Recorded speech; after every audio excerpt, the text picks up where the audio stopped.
Hope that's come through.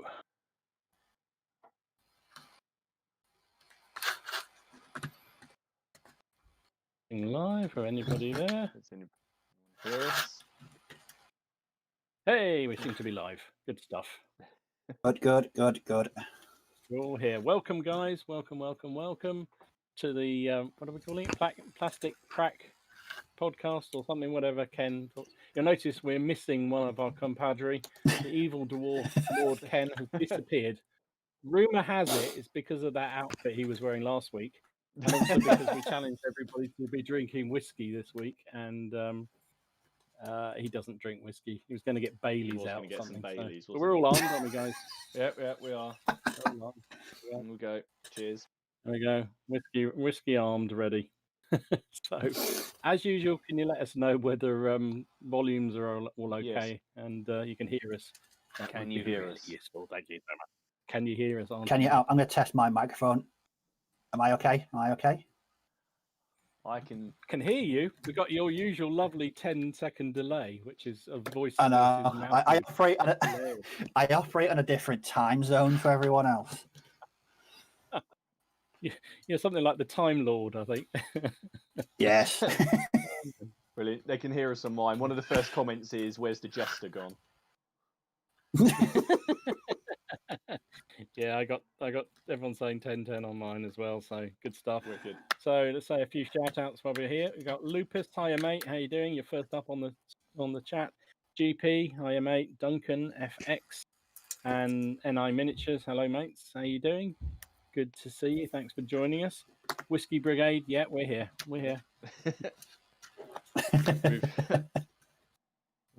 Just not the ugly T-shirt brigade. Yeah, I've got Damjan, Ewan and Aaron Lowe, Warren Rabbit, Tim Bickerdike, Tom the Wargamer, Bill Roy. Hello. Hello, everybody. Evening, chaps. I can say chaps. Evening, everybody. So as usual, we got Martin, Seventh Son, and Steve from 1 HQ, myself from Boots on the Table. No Ken, as I say, he's disappeared. We don't know where he is. I think he's just fallen down a rabbit hole or something. I don't know what's going on. There you go. Hi, Culloden. How you doing, mate? So yeah, maybe he'll join us. Maybe he won't. We'll have to see. So what you folks been up to? What's you been up to this week? I think Steve should say, because I think he's had. Oh, come on, let's hear Steve's huge story. I've just posted something on his Facebook page because it made me laugh. We had a brilliant screen capture just a minute ago. Oh, what? So. Yeah, you froze. What was I going to say? Oh, yes, I completed my pledge from last week. Hey. So the pledge was the command section from my French line infantry had been sat on my desk for 7 months. So I don't know what struck me last week. I just thought I'll get them done. I honestly didn't think I'd do them. I thought I'd fanny out and just not get around and find some excuse that I could use. But I actually got them done. I actually did them. I was quite chuffed, actually. Not that drummer though. Like I said in a message last week, if I had a time machine, I'd go back and find the person that thought that uniform was appropriate, and then say it isn't. It isn't. It's just not. To be fair, I even cheated when I was looking at it. The things down the arms are sort of red and yellow. I just kept them red because I just couldn't get it to work, and I hate painting yellow. And there was white. Is it just me? Right. I know you guys paint a lot of black powder era miniatures. Is there a moment of absolute sheer terror and panic when you put in any other? Oh, we lost him. Oh, again. That's a good. Oh, right. You see, this is the trauma of doing Napoleonics for Steve, completely killing him. He's in that beautiful pose again. Look at it. I know. I'm just gonna hang on. Print screen. Okay. Oh, jeez. Hold of that. While we're doing it, hi Leslie, how you doing? Yeah, he's gone off to the world of fantasy. He's gone completely. Oh yeah, no. Leslie's just commented on mine. He wants to know where Hayley is. Hayley is. I don't know what Hayley's doing. She's over there, tidying up or something. I'm being told. Oh, okay. She's getting ready for the fight outside, isn't she? Usually what happens. Yeah, that's it. And then Miller says hello, hello. Hello. Yeah. But Lupus says he's finished 4 battalions of rifles, Prussian Napoleonic 25mm minifigs. There you go. I think Steve's just a lightweight myself. Oh, hello, Steve. You're back again. Am I back? Cool. Yeah. Yeah, you're back. So we lost you as you were, Oh my God. you were going on about the lovely lacing on the side of the arms of the drummer. I've just seen that photograph.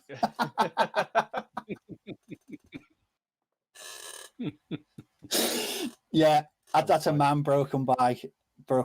No, it was just that bloody stupid uniform with greens and yellows and reds. But yeah, I painted the white striped bits on, and then I had to do a bit of red. And I was genuinely terrified of putting red anywhere near any white that I'd painted.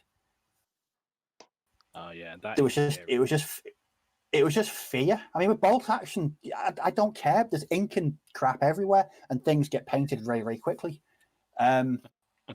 Just not with these guys. But there we go. Just to prove I did it. So there's the old flag dude. Well done. Well done, Steve. You met your mission.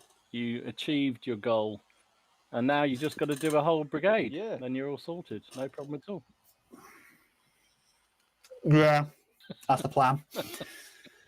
Yeah, that was pretty much all I did last week was paint those Napoleonics. So it's driven me to drink. You're going back to the comfort black of bolt action again now. Then. Yes, I spent all day kit bashing today, using green stuff aplenty.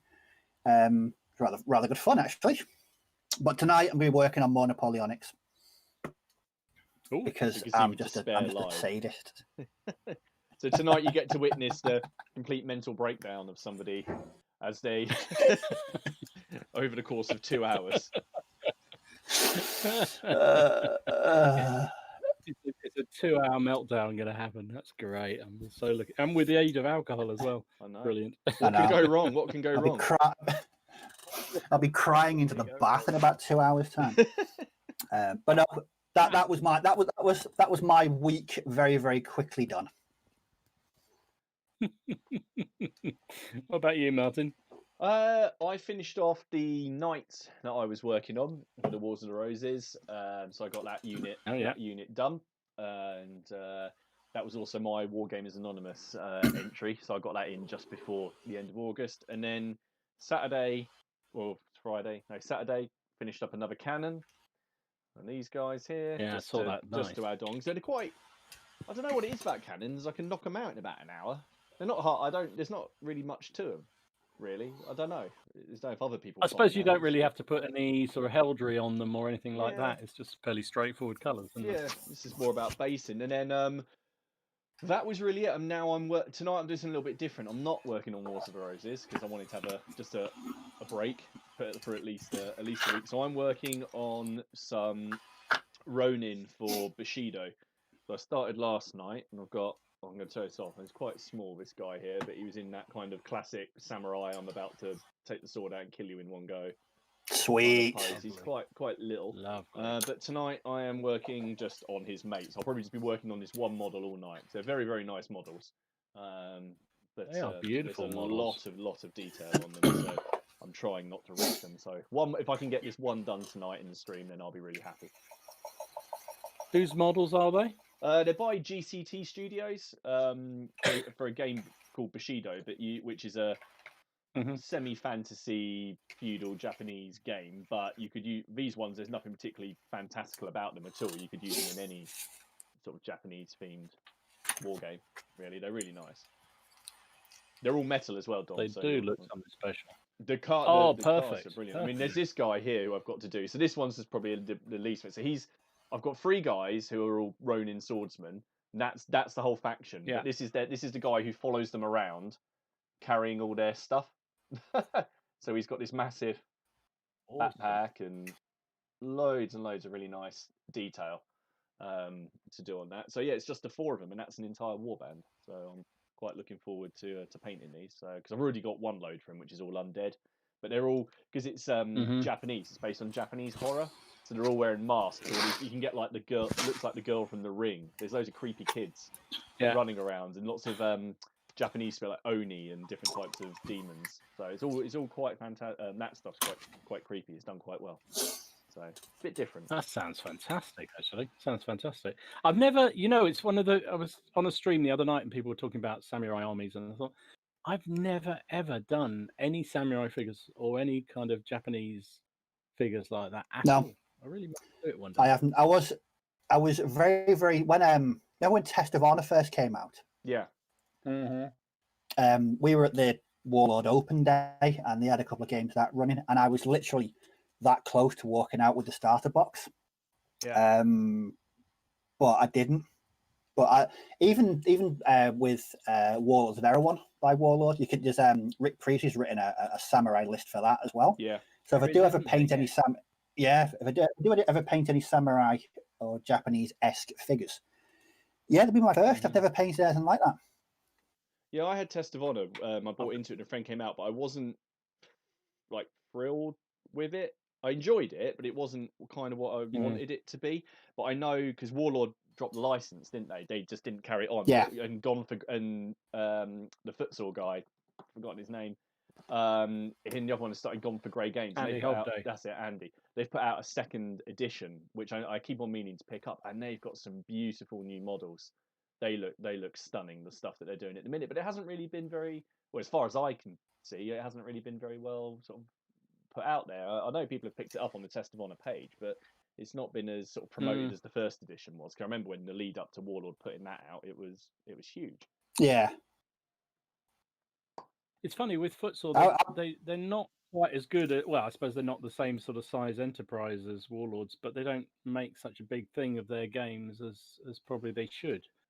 Because they have some good games. They had a little bit of a problem, didn't they? Because it was with their name in GW. Yes, they did. Because it was called. I can't remember what they were called. Was it Wargate? No. Oh God, War I can't Banner. remember now. War Banner.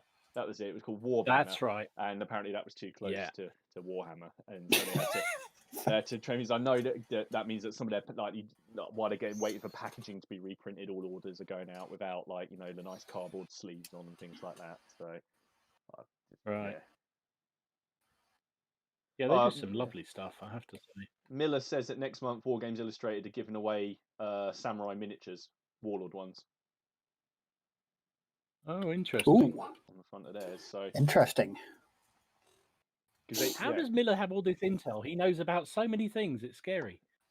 It's got some direct line. It's got some inside track. We need to get him on just to sort of pummel him for his intel. Definitely. Bizarre. I would really love to do some samurais. I really would. It'd be great fun to do it. It's but it's like everything. It's it's who your mates play and whatever people you play with regularly play, and I don't know any of them that do anything like that. So it would sort of be just a pure vanity project. And Christ knows I've got enough of those already. Yeah. So speaking about 6 interesting fact. Interesting samurai related fact. I've got a replica samurai sword, and I'd cut myself within 5 minutes of getting it. I think that's the thing. I had a replica one. I didn't cut myself, but my friend did. As soon as he went, "Is it sharp? Is it sharp? Is it sharp?" Followed by this is sort of and some swearing. Yeah. I thought, oh, that blade looks a bit dull because it's been in the packaging. I know what I'll do. I will clean the blades. I've got a duster out. Literally in 5 minutes of opening the entire thing, I'd cut my finger open. Oh, the 90s. Was that the 90s by any chance? I'm just gonna. No, this would have been 2004. Love it. Absolutely love it. We've had some more people have popped in. Dragons for All has popped in. Hello, Ian. That's my brother-in-law. And, bloody hell, it's already gone in. But yeah, Miller. Nick Games is in, and he just said, "Where's Henry V?" We don't know. He's Rumor has he's been executed. Rumor has it. It's been carried off into some other part of the country and imprisoned in something for crimes against fashion, probably. The fashion police wanted a quick chat with him. Exactly Oh, right. poor Ken. Too bloody right, that thing. For old Ken. We got Medieval Warrior. Hiya, mate. How you Hey. doing, Nick? You doing well? Hey. Northern NI Miniature says my Panzer Ace's flesh base cap blew off. R.I.P. I'm not sure what that means, but anyway, whatever. Leslie says he started a 15mm World War II New Zealand for Crete Army and 28mm Zouaves for French in Mexico. Wow, you do some interesting periods. God damn. Do you know what? I sometimes I feel so dull. That you Oh, you're Germans. Just I only seem to enjoy painting bolt action miniatures or World War II with people doing these, different periods and different conflicts, and some of them I've even bloody heard of. And I think, how do people get into these things? You know what you like, and you like what you like. So you're all good. It's all fine. Yeah. I think it's interesting. I was on can't remember whose stream it was the other night. I seem to sit on streams all the time, listening to people while I'm painting, and they were talking about various periods, and the guy on there just clearly didn't have much of a knowledge of different periods. And sometimes you just you almost take it for granted, the stuff. He was quite young, so I kind of sort of understand it. But it's funny, the sort of things you just sort of pick up over the years that other people just have never heard of. Like you say, periods that I'm kind of conscious of. I wouldn't really know what's going on, but then other people have absolutely never even heard of the war. Yeah. But there are so many bizarre periods. It's extraordinary. I've just. Have you seen Ken's message? He said he's forgotten. Oh, for God's sake! I forgot. I forgot. It's every Monday night we stream.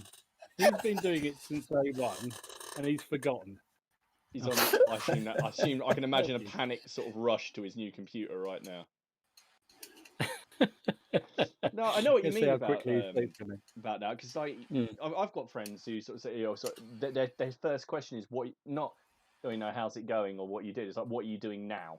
What are you doing now? Like, last time I spoke to you, you were doing Napoleonics. What are you doing now? Oh, I've just started at Yorkist. Yeah. The Wars of the Roses. Right. What are you doing next? Oh, next I've got to do. I found my Carthaginians. I found them. Hey, well done. I found them. They were in the box of stuff that is going on eBay. So I'm not utterly convinced that Haley hadn't put them in there. Because as a cunning plan, isn't it? Just in the hope that they would just end up, they'd arrive at the house and leave very swiftly. But they'd gone in there. So my plan is that I'm gonna get some stuff blasted out in September, and then I'm basically just gonna have an Ancients October. Right. What have you been doing anyway, Dom? Because I saw some pictures you. Yeah. So I've been busy actually. To be honest, I've been cracking on with the Napoleonics that I was going to do. So the new project of the Confederacy of the Rhine Cleveberg troops. So he's coming. He's coming. I can hear him. He's talking to Laura. I can hear him. So yeah, I've been working my way through them, and actually, even though they're white uniforms, which is a bit of a nightmare, I've actually quite enjoyed them, and I've already knocked off one whole battalion. I've started the second one. I've done some skirmishes, and I've based or sort of primed and got ready a first gun crew. So. But in a moment of complete madness, I placed a rather large order with Perry's the other day, just because I decided I'm going to do the entire brigade from 1812. Did you just sit there adding to basket, and then just? Do you know? No, the worst thing was I discovered that they have that multi-buy by a French brigade offer. Yes. And I just went click. It's easily done. It's so easily done. It's easily I done. mean, you know, and I was tempted to go metal, but I couldn't justify going metal with all that number of figures. Hey, I there's- completely there's- forgot. Oh my I completely God, forgot. last period.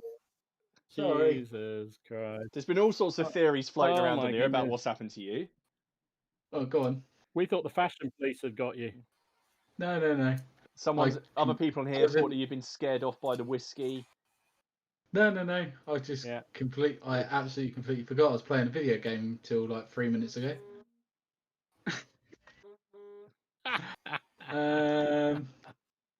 Sorry about that. Brilliant.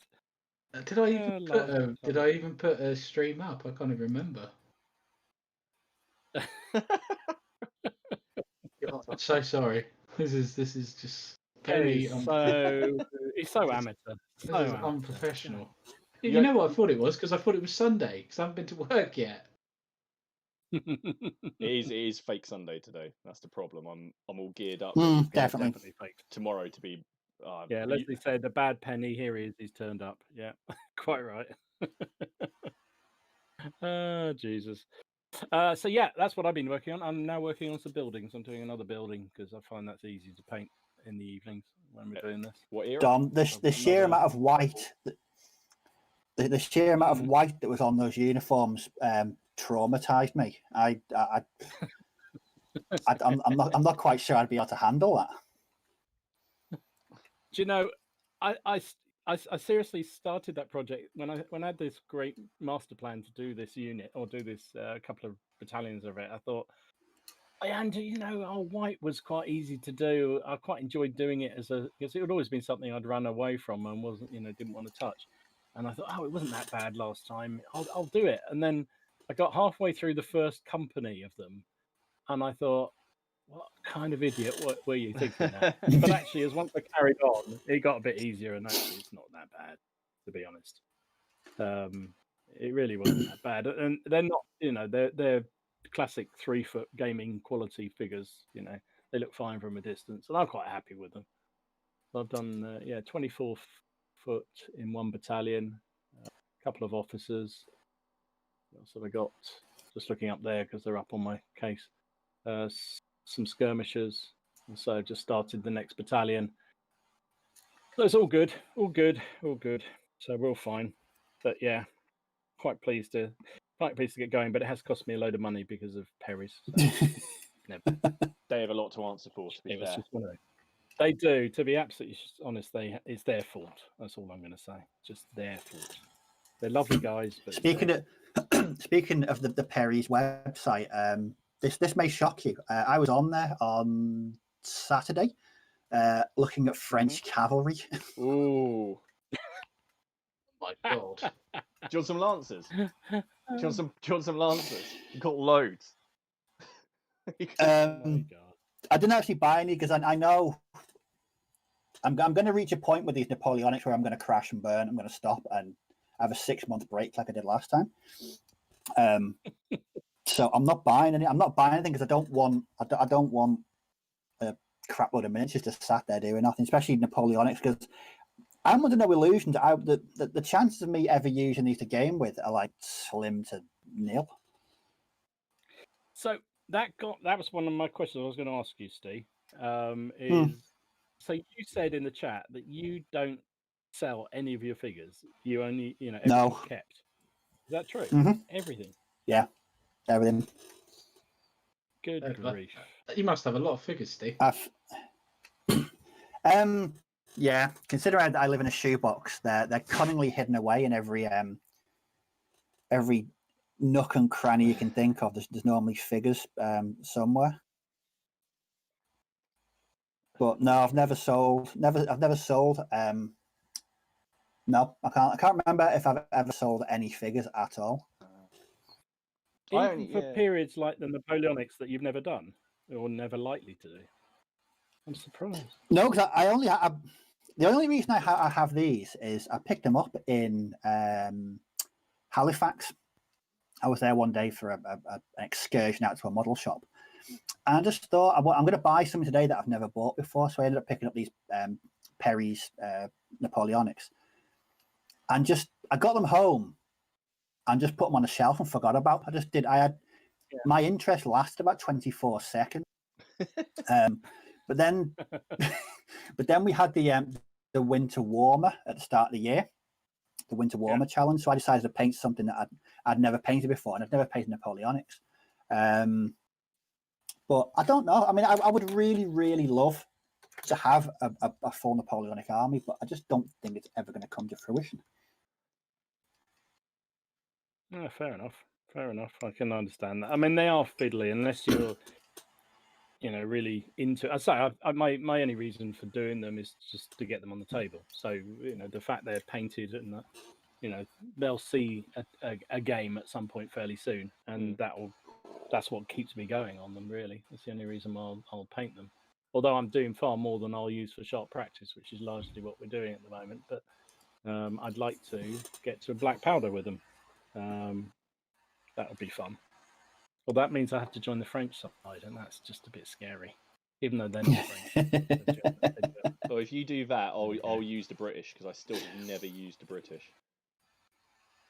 That sounds like a challenge. Even though I've got a we need to have British that army. game, don't we? Yeah, I'll take the French-ish. You can take the British-ish. Be fine. Let's just look at some of the questions. Are you up and running there, Ken? I am completely shell-shocked, mate. I am. I'm like, what is going on? So, okay, while we're doing this, GP's question on exactly relevant to this is, at a guess, what percentage of models that you paint would you play with regularly, and what happens to the rest? Oh. I guess let's say regularly, as in before lockdown, because that's all changed everything, hasn't it? But for most people. So what? What about you, Martin?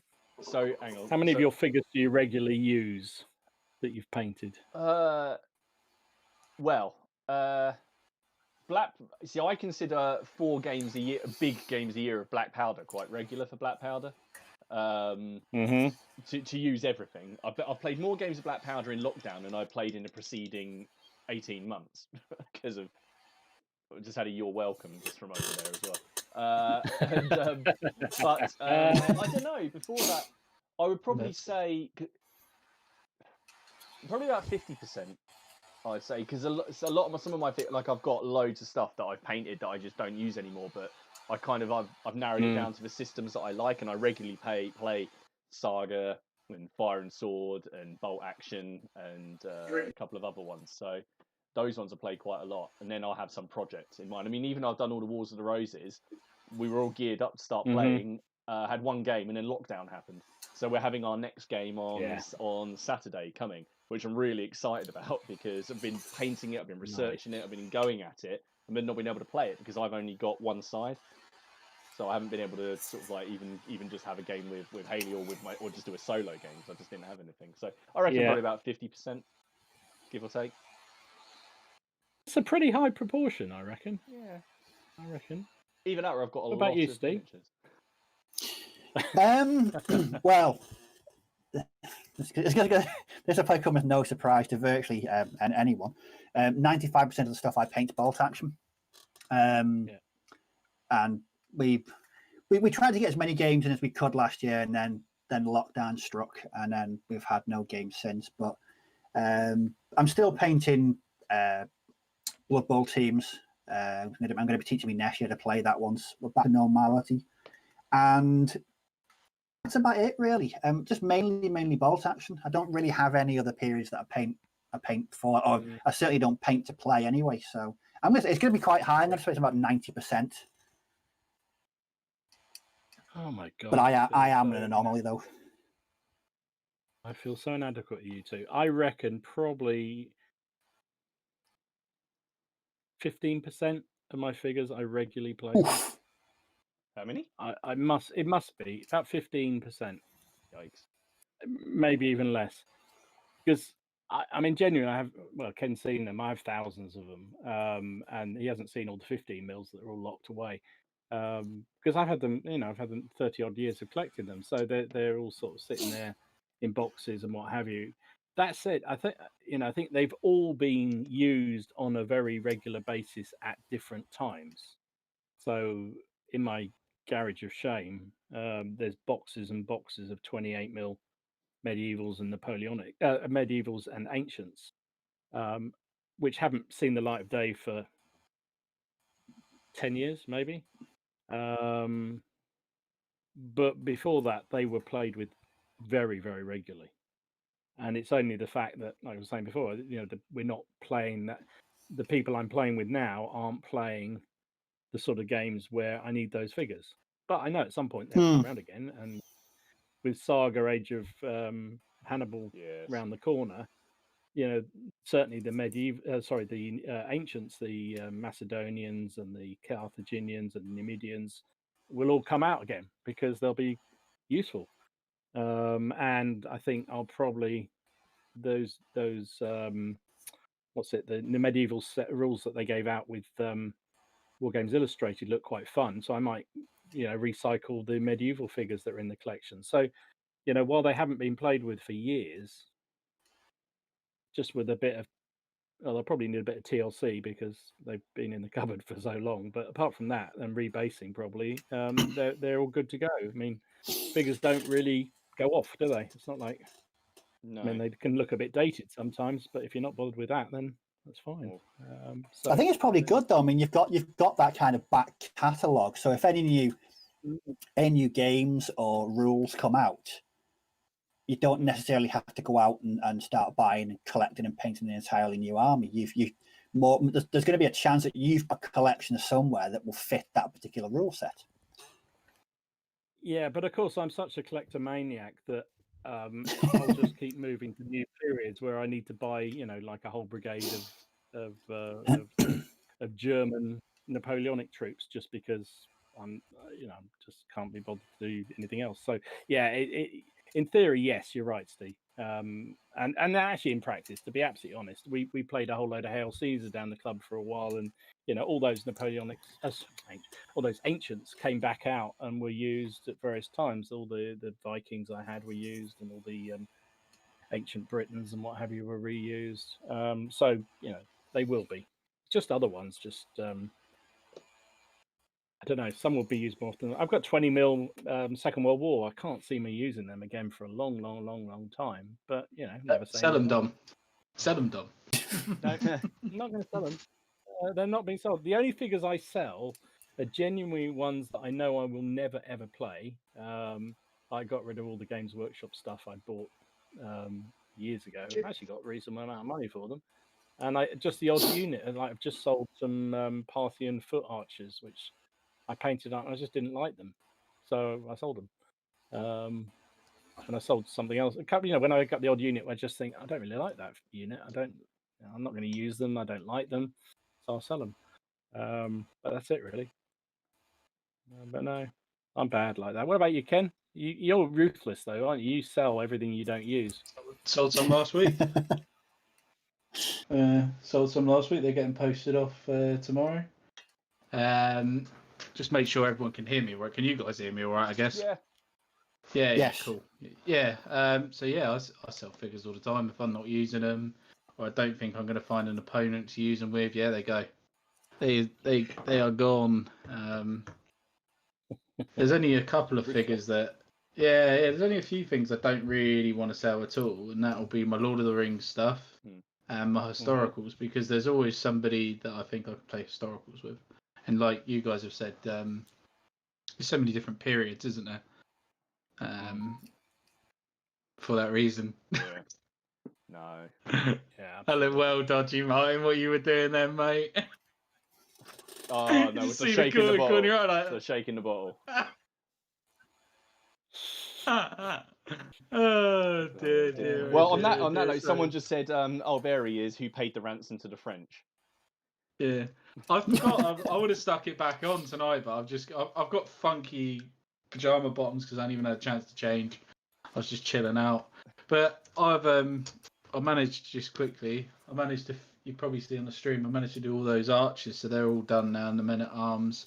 I've just got one archer left to paint, and then I can finish basing those. But I'm just about to start. You guys have probably done these historical horses. Yeah. for the cavalry.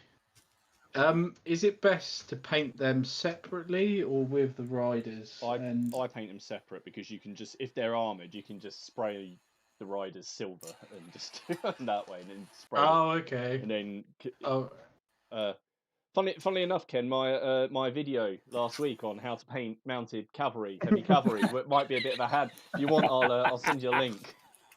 yeah. But I was just thinking, is it the same sort of like period, or do I paint archers?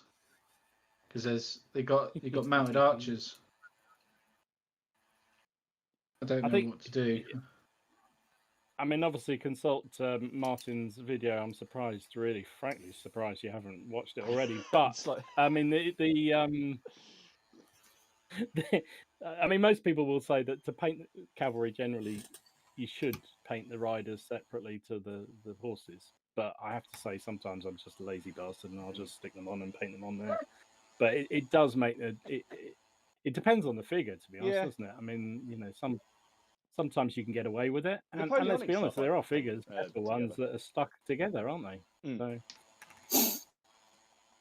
Wargamers Anonymous has just jumped in and said hello. It's the man who's responsible for me keep on buying random units to paint. Hello.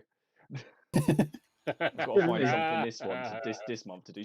I don't have anything that requires I have no skirmishers to paint at all. I'm gonna have to go and like pick something out, and I don't really know what for.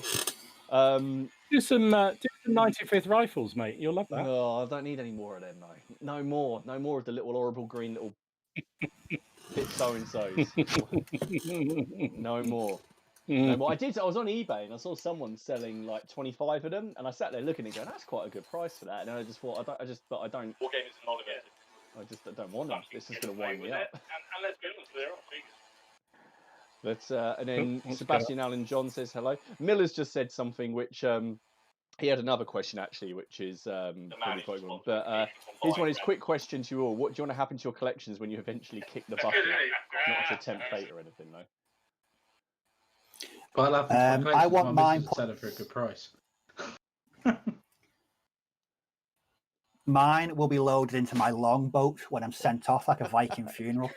When you're off to Valhalla. Yeah. Yes.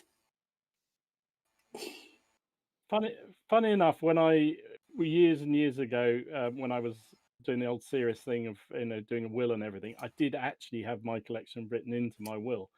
And it was going to be passed on to one of my best mates who I gamed with all the time.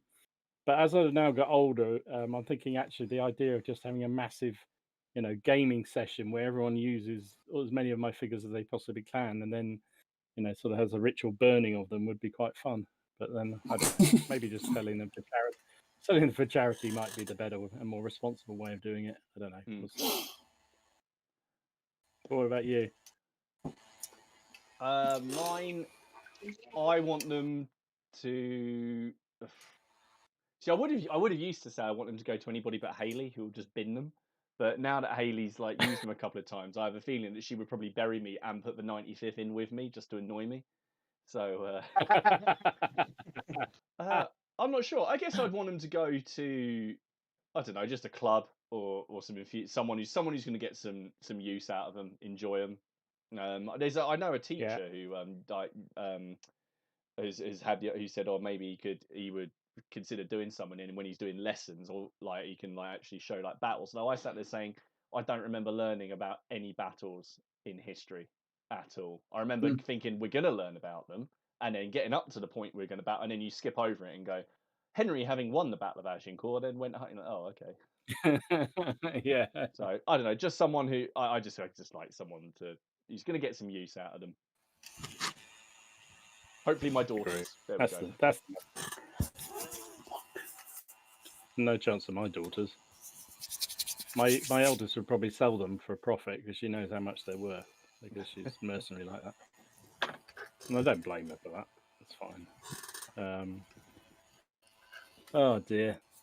So what have we got in chat? Let me have a look. Like a bad penny, you turned up. Yeah, he did. You're quite right. Sorry. Ewan and Aaron Lowe says hello, mate. I don't think I've seen you before. Welcome to the madness. Usually we start efficiently with a whole kind of intro and everything else, but Ken couldn't be asked tonight, so it's all done. Duncan You're gonna FX phone says, me. question for you. Oh, we sent you messages, you fool. Yeah, I was in the middle of a foy. So Duncan FX says, question for you: any manufacturers whose models you really love, but their cost puts you off from ever considering buying them? Who wants to take that one? I Would have been. I mean, yeah, go for it. I'm a bit of a Warlord Games fanboy, so most of my miniatures are Warlord Games. I don't think maybe I've just not seen that many manufacturers, but in the historical side, so what most of us play, I don't know. I don't think there are any manufacturer where I think that their figures were in any way overpriced. I mean, it's not the sci-fi sector, really, is it? So I don't know. No, I'm going to say there isn't. I really like comic books, and I really like Batman, right? And there's a Batman miniatures game by Night Miniatures, and the models look lovely. There are some stunning poses, and they're awesome. And even without not necessarily playing the game, I just thought that's a really cool classic Batman jumping in the air with loads of bats around him. Would just look cool to paint. But I'm not going to pay 60 quid for it for one. For it's 32. I think they're 32 mil. Yeah, 32 or 35 mil, and it is a very nice model, but I can do It it. bloody And, would have to be yeah. for that price. Yeah, Jeez. and that is it. I guess that's something I wouldn't buy. Some of the ones that have put me off, Steve says, some War Machine models have put me off. Because they switched over to this plastic resin stuff that they were using, and for a 5-pack of, say, I don't know, Cavalry or just large chunky models, it was close to 50-55 quid. And and then when there was only two, there were, well, out of the 5, there was only 3 different poses, a leader and then 2 troopers, and the troopers, there were 2 of them were the same. I thought for 50 quid that was quite a lot. So some privateer press stuff, and then I won't say anything about GW. Yeah, I'm gonna second that. When I was recently painting my War Machine stuff, I haven't looked at War Machine figures, the cost in years, and I went on various game stores, etc. And some of them I was absolutely shocked by the price. I mean, yeah, some units are 65, 75 quid for a unit of like 15. I'm like, I'm not paying that. That's absolutely insane. But it's when you start paying for it's because I think a War Machine, you're paying. GW used to do this. I think you're paying for their ability in the game rather than the price of the materials that made them.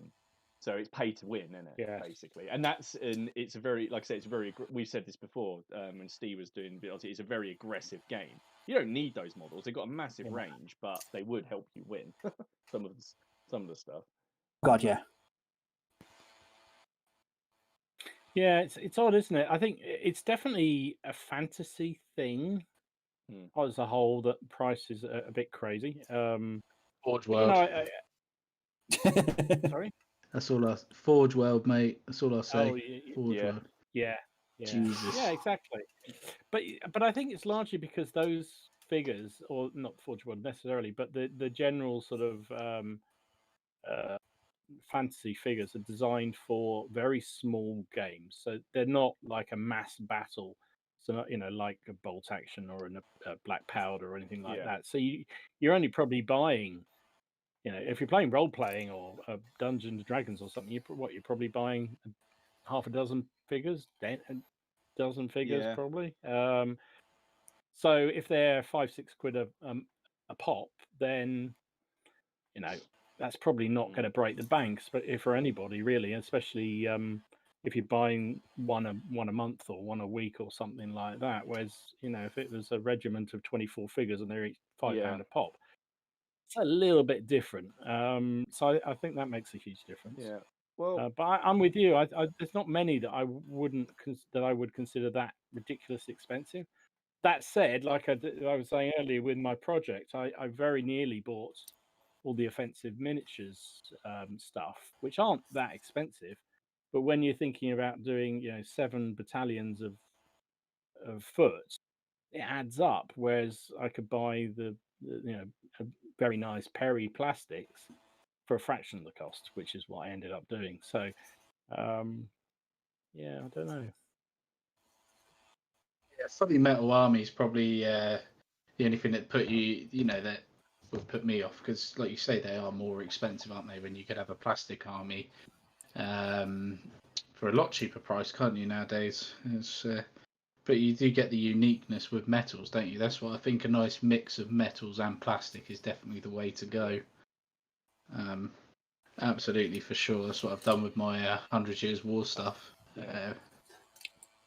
Just a mixture. You can tell which are the metals and which are the plastic, because the metal bowmen bows are about half the size of the plastics. But if I was Steve, I should have kit bashed them, shouldn't I, Steve? Got the plastic, got the plastic arms on there, and done it that way. But, that's the way to go. Regardless of the era, period, conflict, or what have you, kit bashing is the way forward. Uniqueness. Captain Kitbash. Someone on the same kind of line has said, how Sebastian Allen Johnson said, how much would a playable black powder army set you back? How much are the boxes? The box sets, they're about 70 quid, isn't they? The Warlord ones? Yeah. Yeah, but then the Warlord ones are now geared towards 24-man battalions, whereas if you do the Perry deal, you get packs of, how many are in that pack, Dom? 44? 40? 44? So the one, it's 40. It's either 42 or 44, depending on which one you go for. Yeah. For 20 quid. And then if you're doing 24-man battalions, that's nearly 2 battalions a box. So yeah, basically that's what I did with the one box I bought. I've got 2 battalions. 2 battalions out of it, which is pretty good. On their deal online, it's free boxes, and you get 3 boxes, a gun, and a commander. I think for 60 that's quid. Right. So that's 6 battalions, basically 6 battalions. Maybe need a couple of extras. And you can have a decent game with two brigades. I've been having games with 2 brigades. And it's a sense of scale, isn't it? Yeah. You can start small, and that's the beauty of it. I think you don't need to have a massive force. Again, I was watching somebody online playing Black Powder. I think it was quite an old video, but he was playing it on quite a small table, so he only had like 2 brigades aside, or 1 brigade on one side and 2 on the other. And it was a really good game. Didn't matter the fact it wasn't a huge army, but it was actually a really good game. So you don't need huge numbers, and you can build it up over time. You don't, That's have it. to rush off and buy the whole core from, Yeah, but we all do. We all aspire to that, don't we? But Yeah. But again, Absolutely. one of the things I always say with the Podonics particularly is you can start, small. So you can start a number of our projects with American War of Independence. We started to build armies that were big enough to fight sharp practice. So, probably, I don't know, 50 figures, something like that, which was perfectly manageable, and then expanded it from there into, something we could then play Black Powder with. And if you're sensible and you do it over time, it can be quite reasonable. I don't think you need to worry too much. No. Made it metal. That's a different thing. Yes, that does encroach on the rather tad of the expensive side of the historical things, doesn't it? Can do. Although I firmly believe that metal has come down proportionally in price. I don't think they're anywhere near as much as they were back when I started collecting metals. Because when I started, you could only get metals. There were no plastics apart from Airfix, which you wouldn't use. No. It was all metals, and it was considerably more expensive than that. Proportionally to how it is now. I think even they've dropped in price. It was a good thing to see, though. Manufacturers doing well, dropping prices, passing it on, and technology advancing and stuff like that, isn't it? It's like these plastics. How many I don't even know how many cavalry are in here. In this box, 12 cavalry I've got. Can't remember how much this was. 20 quid. I'm gathering that's a good deal, because realistically it's 24 figures, really, isn't it? Because I've got 12 horses and 12 men. Mm-hmm. So yeah, I'm quite happy with it, to be fair. And they're not the easiest things to, I imagine, sculpt, and they take a lot of time. But fair price, I don't mind paying it. But then at the same time, I think they sell 3 metal ones for £6 or £7, so 7, Yeah. 14, 21. So if you want the same sort of price, I think it's a little bit more expensive, but they're metal. But you haven't got the options like you do on the plastic kit. That's the No. difference. That's the difference, isn't it? Plastic kit, you got a lot of option. It's definitely one of them. Yeah, I mean, again, we talked about this before, haven't we? But some people, Steve, love plastics and hate metals, and some people they're quite happy just to use plastics all the time. Yeah. Now you got I those don't know what written now that. Sorry. I don't know what it is about the metal things, because I've got my bolt action Australians, and that is 100% metal. That the whole range, and I really enjoyed that. I think that I may have just been having a special moment when I painted that lot, because after I finished that, I went back to not enjoying metal minutes again. So I don't know. I am becoming a bit more open to them, though, I will admit. Yeah, that's good. Oh, I I've will got a say new that guy the in new my chat. resin stuff I don't like. I don't like that at all. It's a bit Sorry, flexible. It's a bit flexible, isn't it? I was just saying, I've got a new guy in my chat. Hello, Rasterman 2009.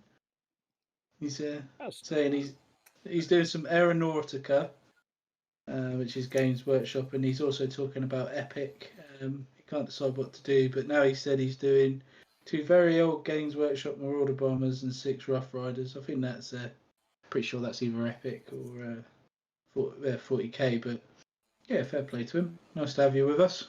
Nice. Hello. Welcome aboard. It reminds me, I've got to dig that Epic army out of going to be chucking on eBay that I was telling you about. I need to actually let you know what's in it. I can't remember. Yeah, that's all right. You know what I'm like. I'll just buy it anyway. Can't say no. Can't say no. It's bad. Flora's there.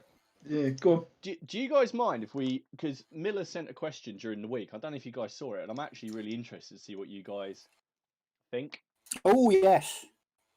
Is that cool? Oh yeah, please, yeah. So basically, go for I'll it. read out exactly what he said though, because it made me laugh.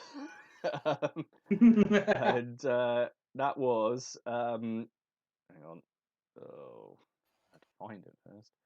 Basically, Why is Ken so cool, and can you be more like him? I will try to be more like Ken. That would make us all laugh out loud, wouldn't it?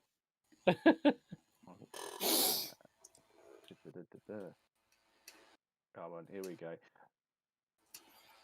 It's the film one. Basically, it was if you could be the bystander in any battle throughout history and see how it was fought and actually unfolded, which would it be? So not actually taking part in the battle, but on a hill watching it. And then in brackets he put, not in some sick love of violence kind of way. So if you could go and basically just be invisible bystander at a battle. God mode sort of thing. What battle throughout, like what battle in history and why. I think he said it's something that gets asked in War Games Illustrated. They ask people in that. But yeah, I thought it was a really good question. So I don't know. What do you reckon? 2. Battle of Jutland.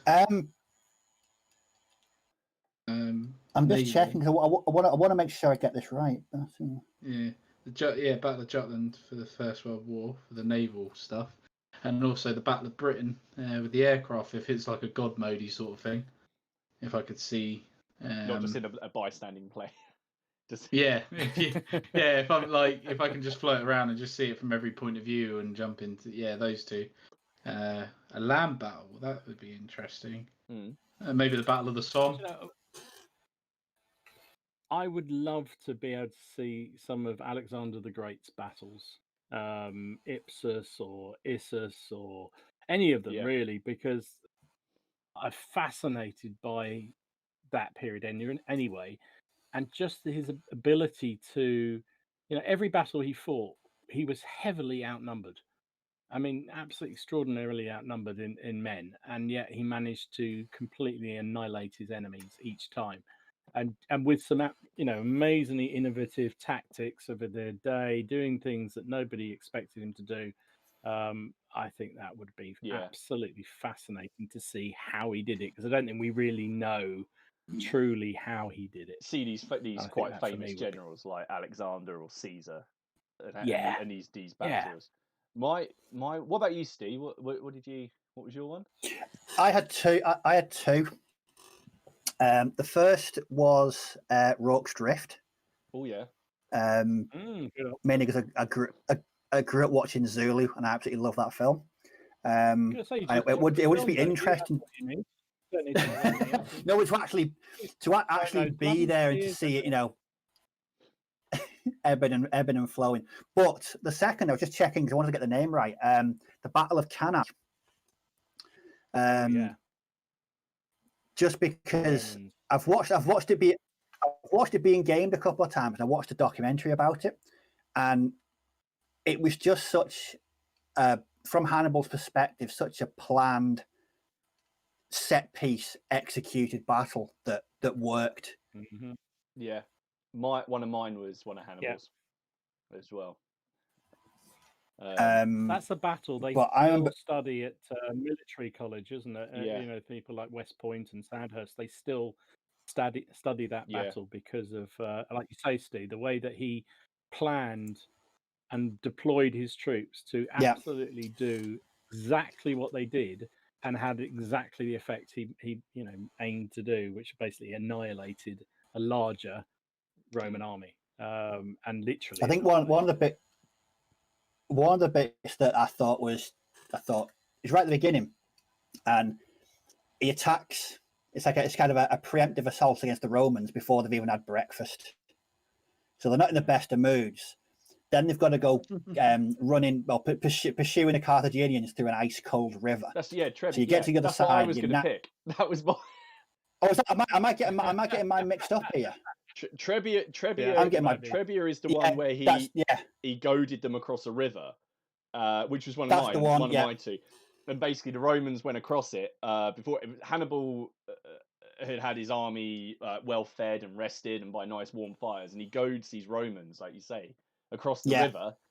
So and all the sources say they're waist deep in water, and they come across and they line up on the other side, 50,000 odd provincial Romans, because they were not the best trained, because they were just one of the armies that had been left in Italy, because the other army was off in Spain, and Hannibal went over the Alps, and then he attacked them. But I don't know. My reason because I want to see it is because I wanted to see the look on this provincial Roman's face the first time he saw an elephant. When he comes, he's just now that yes, they're freezing cold. They must be it must be on the verge of hypothermic. Surely, they're hungry, they're cold. They've been turfed out of bed. They've been harassed by Hannibal's cavalry, and then all of a sudden it was sleet. Through the sleet, you hear this thing trumpeting. It must be the closest. Someone said before, and I can't remember I heard it, but think about it from their point of view. It's probably the closest they came to fighting actual monsters, in their opinion. Yeah. And because your average Roman, who'd been because at that point it wasn't. Someone might correct if I'm wrong. I don't think it wasn't as a professional army, was it? Or as much it was mostly levy who'd been raised. I know you had the Triarii, the Principae, and the Hastati, but I think there was that lot had been freshly raised. So let's generously say that they'd maybe travelled about in Italy quite a bit. They probably might have heard of elephants, but probably thought it was all crap. And then and then they come charging out of the sleet at you, and you're freezing cold. I think that's a good one. It must have been a bit like the First World War. First time they saw tanks. So it must have been a very similar kind of feel as they come out of the smoke and the pre-battle barrage and any kind of smoke that's been landed, and then a great big metal thing comes at you which you can't kill. Must have been a very similar. Yeah, why won't it die? Scary feeling. Why won't it die? Yeah. No, I've got that was mine because I had trouble picking up. So so Steve was on the same track as Trebia because Hannibal was just. You just want to know, he just ran rings around them. And then my other one is okay, so it's Wars of the Roses, but it's Warren Rabbit has actually said Towton, but it's not. I would like to see the Battle of Mortimer's Cross, which was pre-Towton, and that's when so 6 weeks before Edward Duke of York, not Edward, Richard Duke of York has been killed. So Edward, soon to be Edward IV, has inherited that title, so he's majorly pissed off. His younger brother's also been killed by the Lancastrians, and Lancastrians now think they're going to have a pretty easy time of it.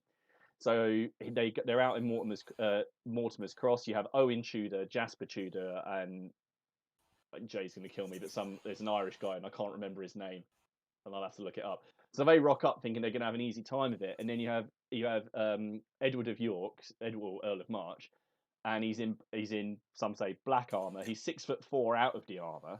To put him in the armor, he then sees 3 suns in the sky, which he uses to his advantage and tells his men that's the Father, Son, and the Holy Ghost, and God support us. And he's got a vendetta, and he absolutely smashed them.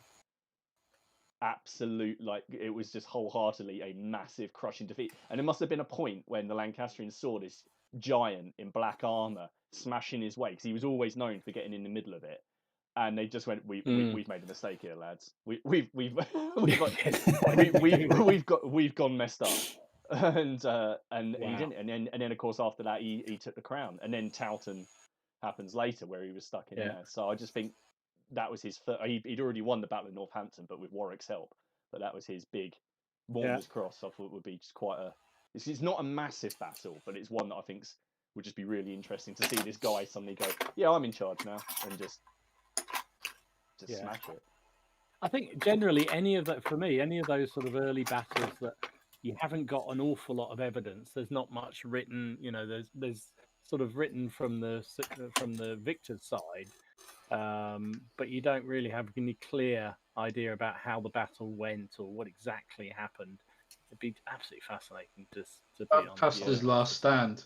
What about Custer's Last Stand? That's another one. Yeah. Do you know what? I have a book of famous quotes, and my favourite one is Custer's. Do you guys know this one? Well, is this really famous quote that says, "There's not a force in the world that can beat the 7th Cavalry." If it was, and he gave that to a newspaper like a couple of years before or something like that. Yeah. I know. Some guys on here have said so Gettysburg. Someone said Warren Rabbit said Towton. Nick Games says the Battle of Lurtzen. That's 30 Years' War. Is that where Gustavus Adolphus died? It is. Yeah, it is. I think. Yeah. That's an interesting one as well. Actually, some of the English Civil War ones would be really interesting to see as well. Yeah. Things like I said Edgeware, Edge Hill. The whiskey kicking in. Yeah, some of those would be really cool. He said, 30 Years' War, and then just mayhem. So Millock had a variation on this, which I liked. He asked the other night he said to put on the stream. So if you could be an extra in any war film, what would it be? Oh shit. Do you have to like the film? Is this a judgment on our film choices as well? I hadn't even see how devious you are. I hadn't even thought of that. No, I don't. It's because it's well, I don't know if it's, but that Alexander film wound me up a lot. But I really because I don't because what you say is it's a 3.5 hour. I think I can't remember. It was long, and I don't understand how you could take one of the, in my humble opinion, one of the most exciting characters from history, one of these, and make it dull. Yeah, I get it. I absolutely agree. Yeah. That said, the battles were okay. The battles were okay. Yeah, I love it that he had to put subtitles at the bottom to say where in the line they were. Macedonian center, Macedonian front line. He got the scale right. Yeah. That was cool. Yeah. I'm just trying to think. For me, the one that would have to be would be the Battle of Waterloo, the classic Battle of Waterloo film, because I just would love to have been, because there wasn't any CGI. They used real soldiers, Russian conscripts, and they basically refought large parts of that battle Yeah. using real people. And the idea of, there's all that, I don't know whether it's true or not, but the story that goes around from that was that they had to have multiple takes of the French cavalry charge on the squares, on the British squares, because even though the Russians knew, even the soldiers knew that nobody was going to get killed and nobody would be harmed, they wouldn't stand with all these cavalry rushing at them, and they'd all turn tail and run off. That should be an outtake. And This should be an amazing yeah. outtake, because that's when you have that really nice overhead shot, isn't it? That'd be amazing if there's an outtake and they're all just fleeing. That would be great. Just What should have happened? unbelievable. I need that. I can then cut that in with my black powder games. Although that's never going to happen. They're never going to run. They're never going to run now.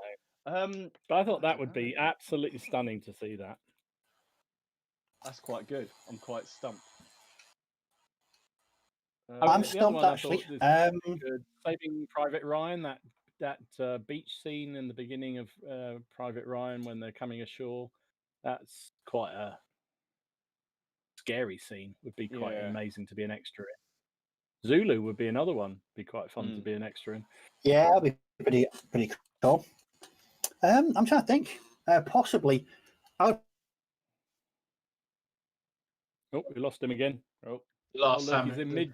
Definitely print screen. Get a screen grabber that one. Print screen. This is brilliant. We're just going to keep on. Hello, new. That's the new face now. We could just do an amazing calendar. We could produce a wicked calendar with Steve. Just Steve's frozen face in various forms. Mine would be the Last Samurai. That's quite. That's cool. a good. Yeah, that's got some wicked.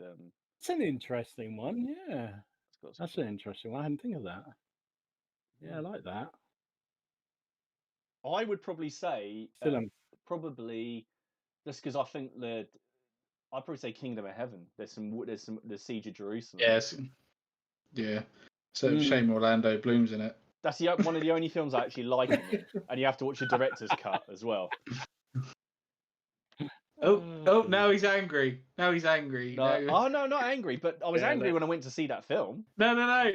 Steve. Oh, Steve was angry. He was like.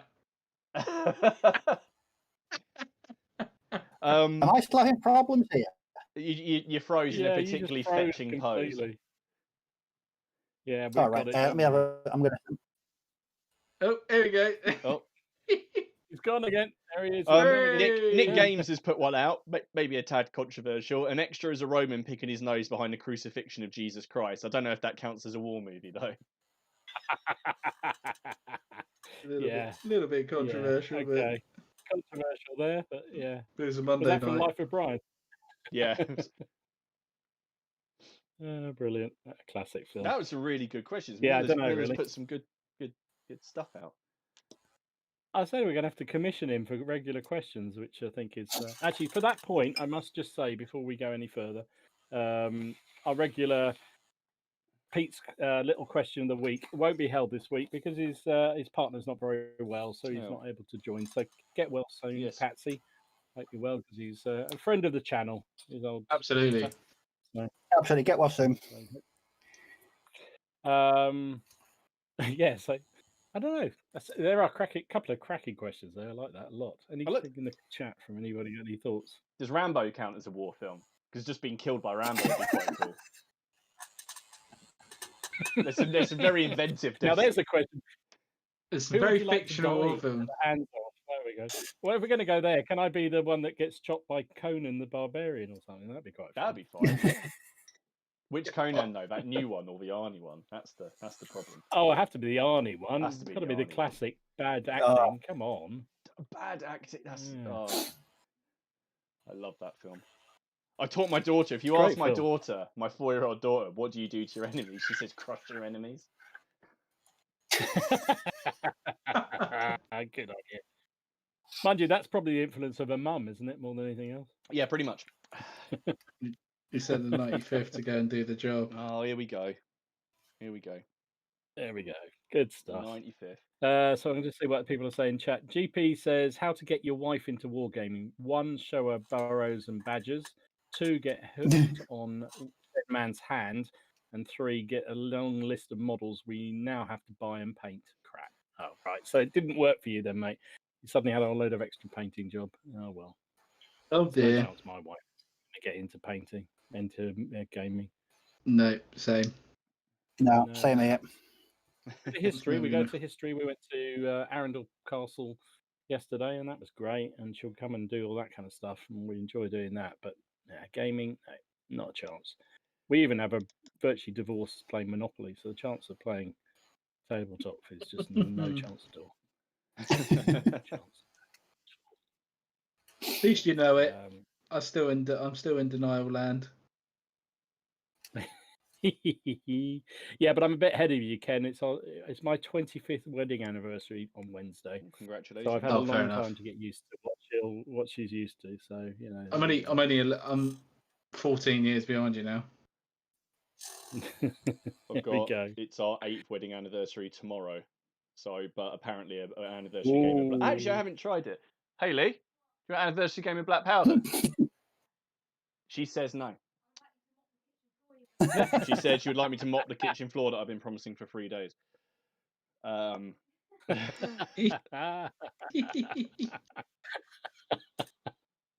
love it. It's about to say I'll let you Oh, win. jeez. Yeah. Well, we know the truth of that one, Martin. Yeah. Oh, Jesus. Oh dear. Leslie said something about show me.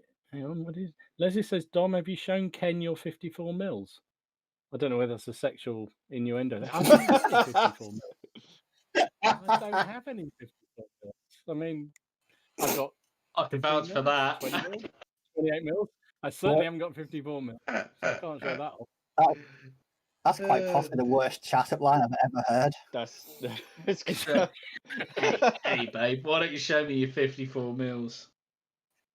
I think I need a lot more whiskey before I'm going to get away with that one. That's a good point. I Jesus need to top up. What whiskey is everybody drinking apart from Ken? To get some Baileys, but I forgot. It's got whiskey in, it's fine. I got this high quality stuff called Glen Orkey, blended malt whiskey, 5 years old, which was all the way from Lidl. Because Lidl do really good stuff, and actually it was very cheap and it's quite tasty. Oh yeah. I've got. Oh, we lost Steve again. Look, it's frozen again. Gone. That's a serious look. Get that one quick. Yeah, That's a serious look on them. Oh yeah.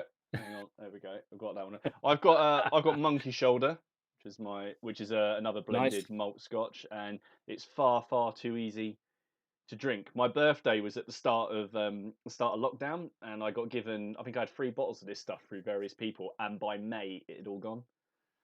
Because it was just too. Yeah. It's just too. You don't. It's not that I sit there chugging it, but it's very easy to have a glass. Just a small glass of whiskey in an evening. That's what I find that generally with whiskey. I think I'll just have a small one, and I look at the glass, and it's like half a pint, and I'm thinking, oh shit, that was bad.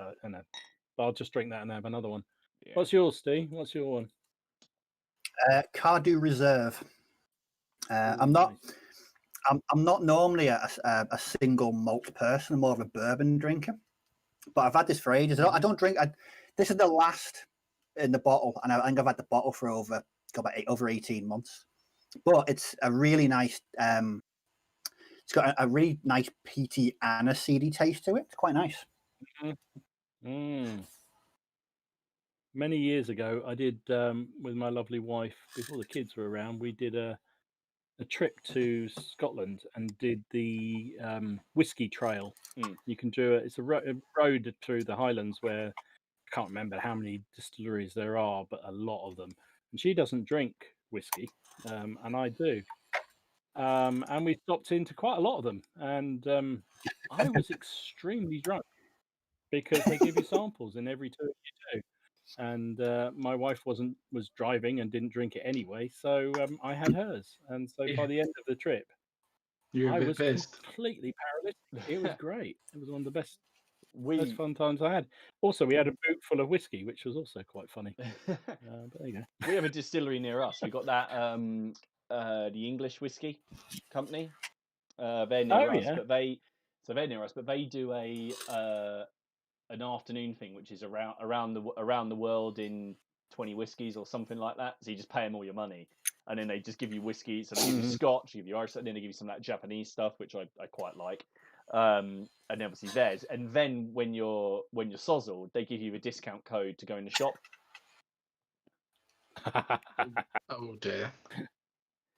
And that's Do you end think up the- end up taking stuff away, Martin? Do you? I haven't yet been. I was trying to convince my old man to go, but my mum is currently vetoing it. So I'm trying to because it's in deepest darkest Norfolk. We've got to find someone to give us a lift there and then pick us up.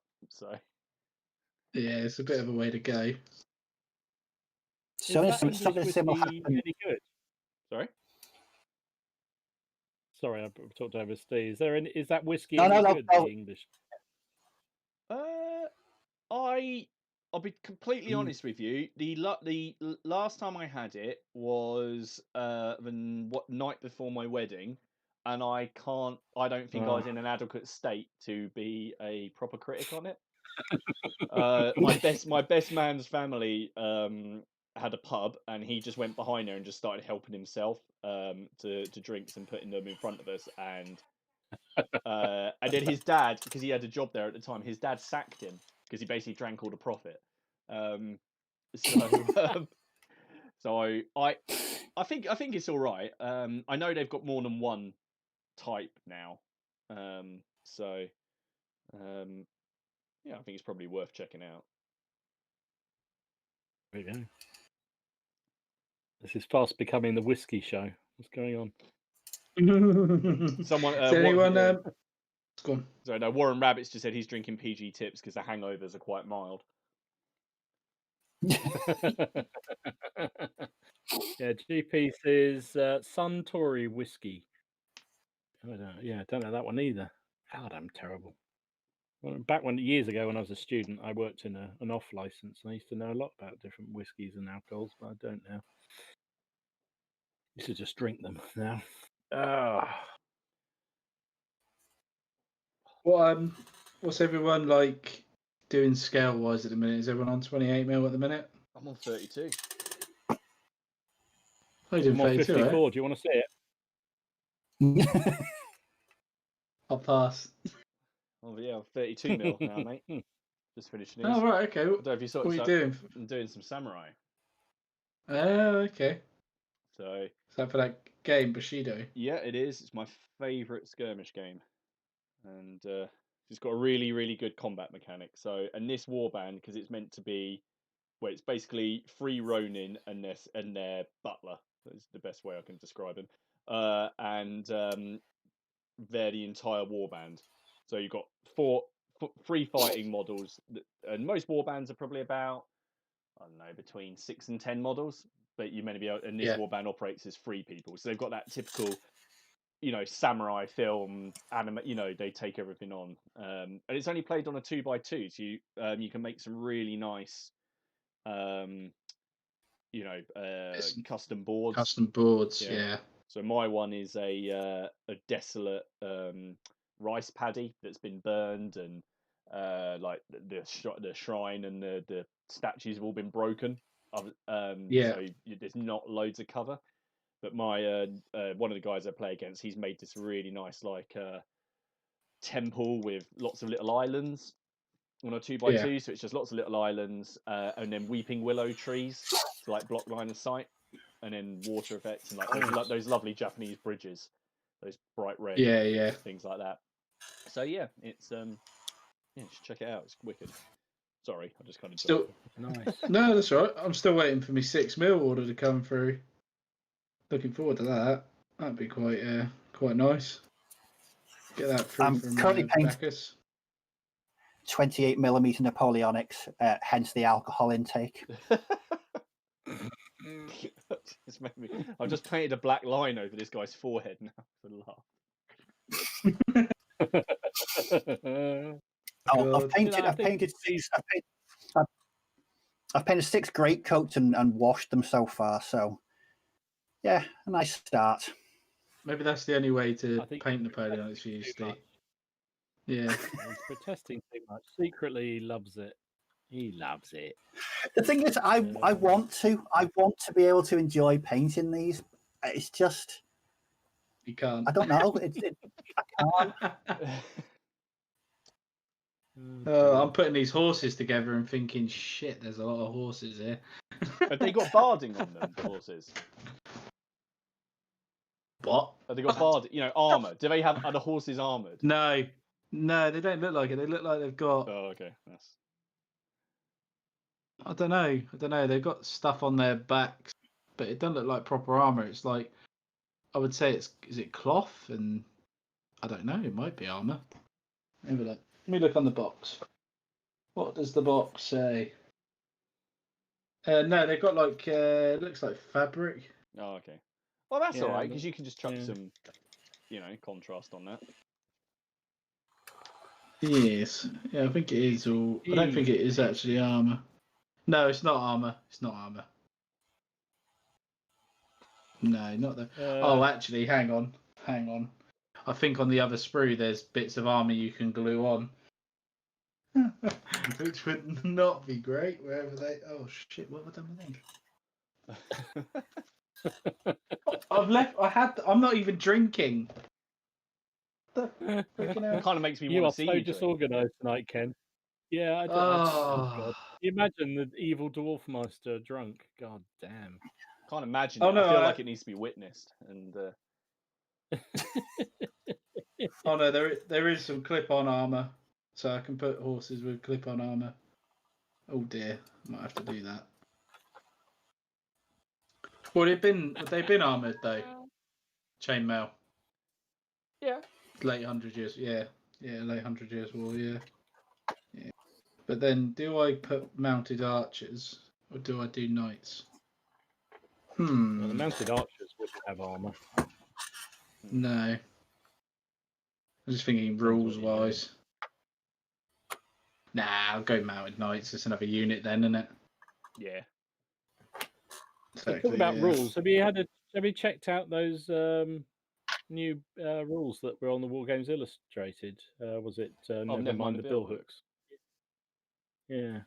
You had a look at them yet? Yeah, I have. I've read them, and I'm quite eager to give it a go. I'm intrigued. I'm very intrigued. I feel like it's going to be so the game we're going to play on Saturday will be still using Hail Caesar, because that's the system we've started with, and I'm happy to, I want to, we just want to play a game and know how to play it rather than one that we don't. And but I'm interested in it. It's card activation similar to like Lardy games, and muskets and tomahawks.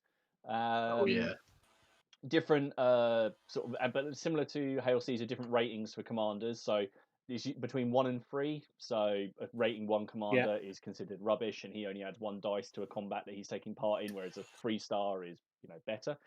So you mix all the commanders together and then you draw them out. But what's interesting in it is that you can keep. I need to double check this bit, but as I understand it, you can keep on moving your units around the battlefield until someone starts attacking. And when they attack, that's when you start the maneuver drawing, phase goes on. You go on this whole thing. So intrigued me. You could run a unit of cavalry all the way around the battlefield behind someone, but the moment an arrow is loosed or a combat, that's when you start going into the activation. The tactical stuff, which I'm really intrigued by, because when I'm reading it, I can't see how it's going to work, but from what I've been reading, everyone says it does. So I'm really intrigued to see how that plays. It's funny you say that. That was exactly the bit got me excited. That really, I thought that's really interesting. I've never seen that mechanism before, where you just keep going, because it's literally you take turns, don't you? I move, you move, I move, you move. So as you say, but you could move the same unit over and over and over again if you wanted to, or you could slowly bring your line forward. It's that you could. That's You could run your grab cavalry forward. a ford or something with a group of archers or something, and then bring your line up slowly behind it. Yeah. But the moment your enemy approaches and fires an arrow at you, that's it. Then it goes into. But it's a little bit like with Steve was talking about Hannibal. You can go forward with your unit, your cavalry, ride right up to the Romans, or in this case, whatever, the Lancastrians. And you can freely do that, and then they attack you, and then you go into this activation, and then sort all that out, and then you go into the next turn. And so on. So it looks good. It's it's large skirmish, so about 100 figures aside. So I mean, I've got enough for it. I mean, mine are all multi-based, So it does require. Mm. I'll have to keep track of wounds, but I don't mind doing that because I do that anyway. Yeah, it's something I'm interested to give it a go. For free, considering it's a free rule set as well, I think that's bloody good because I've bought rule sets that Yeah. are a lot are not as well put together and well play tested as that seems to have been. So yeah, I think No, I it'll be agree. worth a check. And I can already see on the Facebook group that there are some people who are making mod, or I think they're planning on modding it for 100 Years War or for earlier and other phases. Because all you have to do is just add some cards. That's it. All you got to do is just make some event cards. Yeah. For your period. So in that Wars of the Roses one, there's a lot of treachery. It's like, oh, just take command of this unit, and they attack. Someone of your choice rather than that. But so if you wanted to do something for the Romans or 100 Years War, you could say, I don't know. Yeah, it'd be very simple to do. Yeah. I have to say I've printed them out and laminated them ready to. I'm going to have a go. I think we're going to have a go on them Tuesday, hopefully. Because I was like you, I was fascinated by them, and they sort of got me when they were describing them as being inspired by Sharp Practice and Muskets and Tomahawks. I thought, well, there's two of my favourite systems at the moment. I had me hooked straight away. So I'm going to give them a go and see what they're like because they could be quite good. Some of the special events are quite fun. As you say, I don't think it would take a huge amount to adapt these to any period, really. But I'm intrigued. I'm very intrigued by them.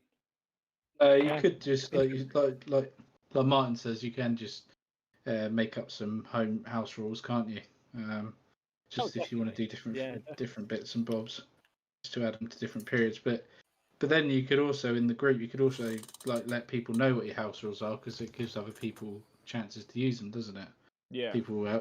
Other people might be looking to do that sort of thing. So no, it's definitely one of those. Well, it's got another one of those quite active Facebook communities already, so I imagine there'll be new variants of rules and things going up from them over the next few weeks and months as people start to play it. Probably starting with other periods of the medieval period and then moving on out. So I think it could be really interesting. Apparently, Leslie says Crossfire works in a similar way with that activation system. I was going to say that Crossfire works. I've never played it, and I wanted to pick up a copy of the rules, but the cheapest I could find them was £30 on eBay because they're out of print at the moment. Really? But Lloyd from Lindy Beige, he's the big Crossfire player, and he's got a lot of videos on his website explaining how the rules mechanics, and it literally is. You move and move and move until they encounter enemy troops, so a shot at. It looks a really good system, and there's no measuring tapes in Crossfire either. There's no measurements. It's just dice and movement. That's it. Wow! So you just pick up your figures and move them. How yeah. extraordinary. I don't know about that. I don't know. Martin's found his. I don't like to say I'm like, I don't count every inch and every half centimetre, but that I might start twitching a bit. I don't know.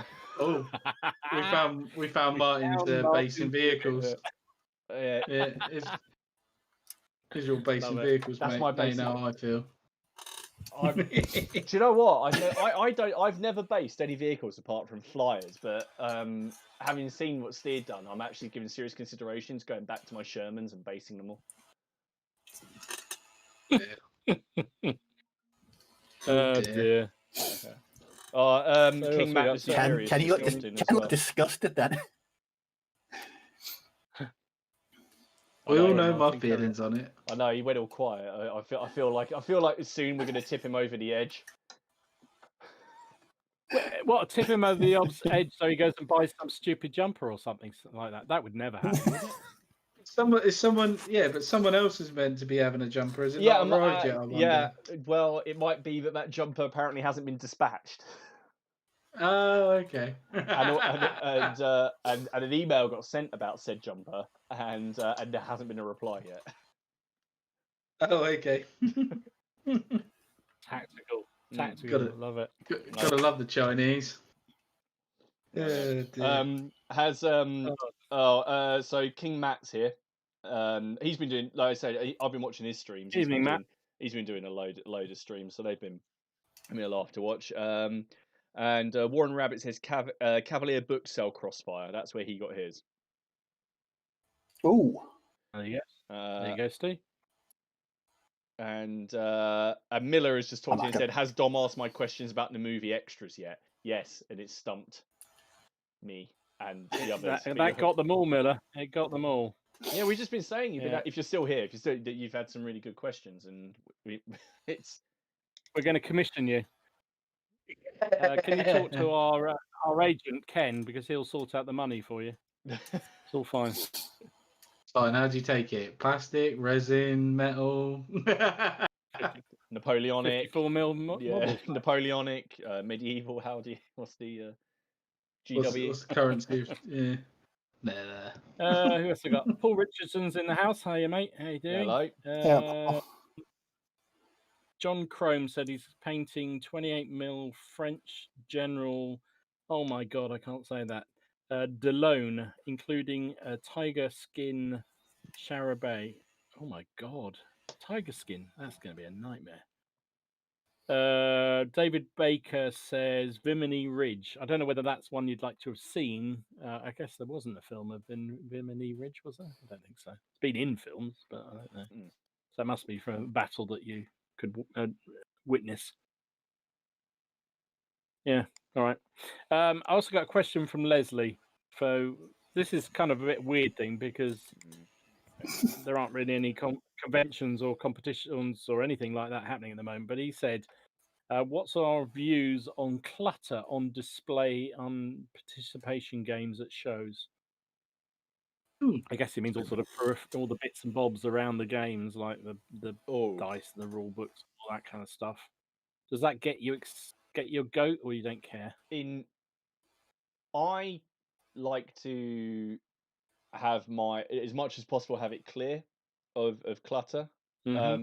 So if it's at a show, I guess most of the time I see that there's a table or an area at the end.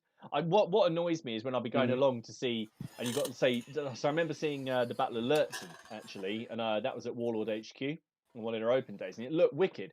But what wound me up is that there were loads of laminates like on the battlefield over the fields and that, and they weren't even playing yet. They just set it up, and it was just like a display at that point, and that just really irritated me.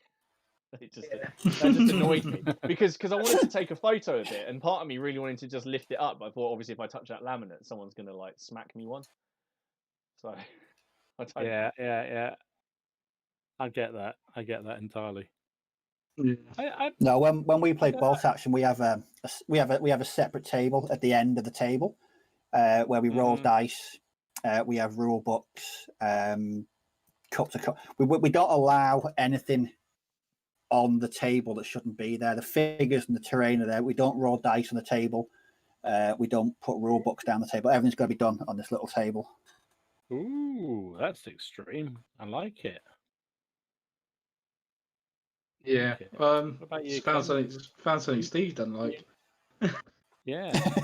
I don't like clutter. I like things to be ordered and in place. And on a base. If anyone so much as puts a can of Coke or a drink on a gaming surface, I can't relax until it's gone because I know someone's going to knock it over. How to annoy Steve. I've had many games. We had a board game once, and a Jaeger bomb got dropped all over my board game, and I never played that game again because it just made me angry every time we got it out the box. So it's never been played, and it was a complete accident. It did do to happen, but it just infuriated me. Did Haley drop the Jaeger bomb? Yes. Yeah, that's why it's a complete accident. Well, yeah, you went straight to the defence. That's why we're having our 8th wedding anniversary tomorrow.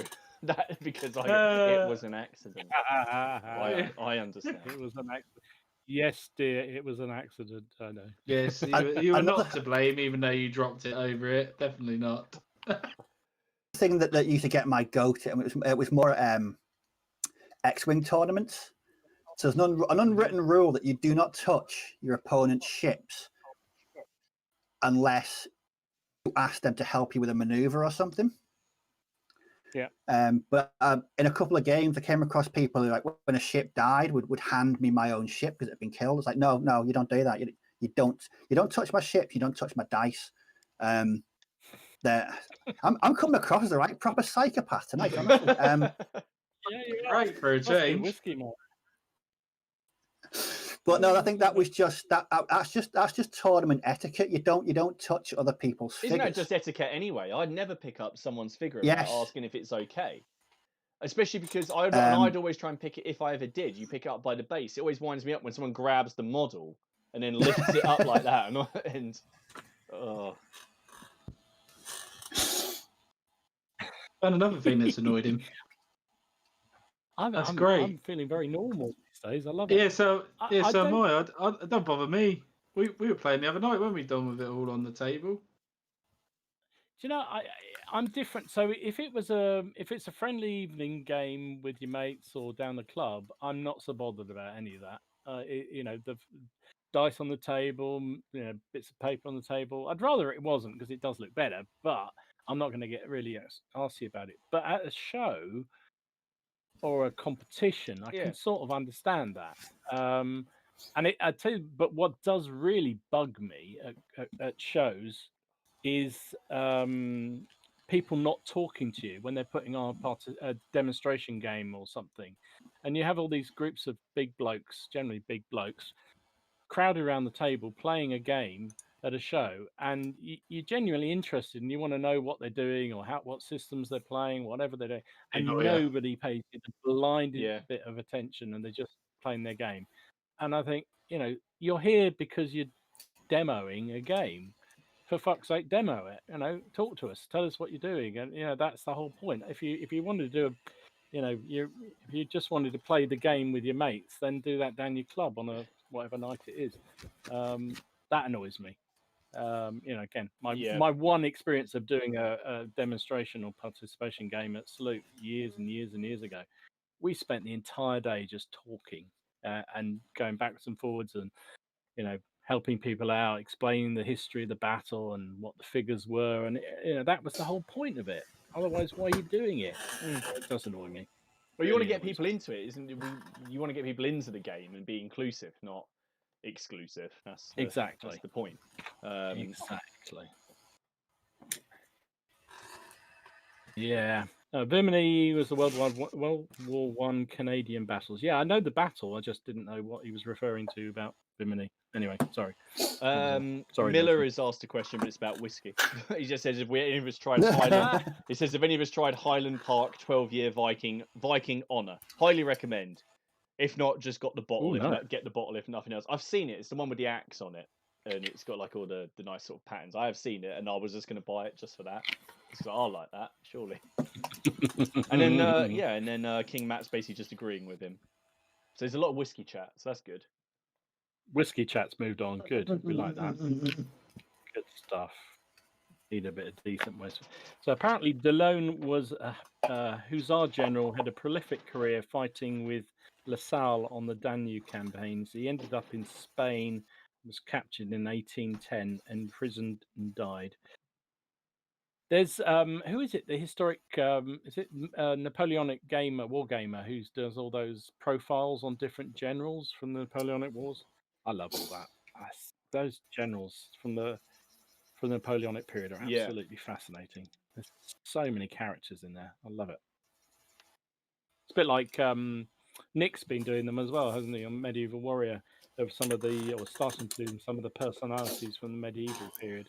Yeah, Just great.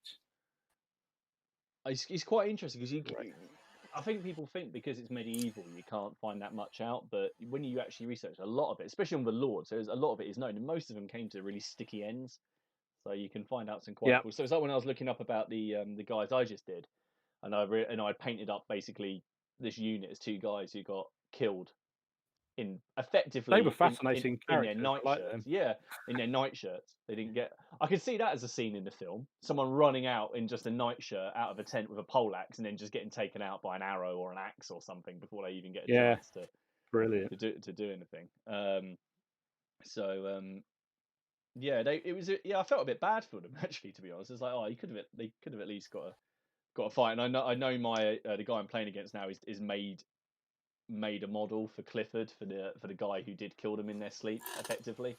So I think he's done Well, you'd have to, wouldn't you? yeah, You'd he was. have to. I told you though. I said in your comment in You the comments cursed it. in Yeah, your you video. said it's cursed. Yeah, You've cursed that I have. unit. I They are know. doomed. They Yeah. are Well, at least it'll be absolutely historic. If doomed. you want to, then at least people can't complain. They're not historically accurate. They're just gonna get annihilated.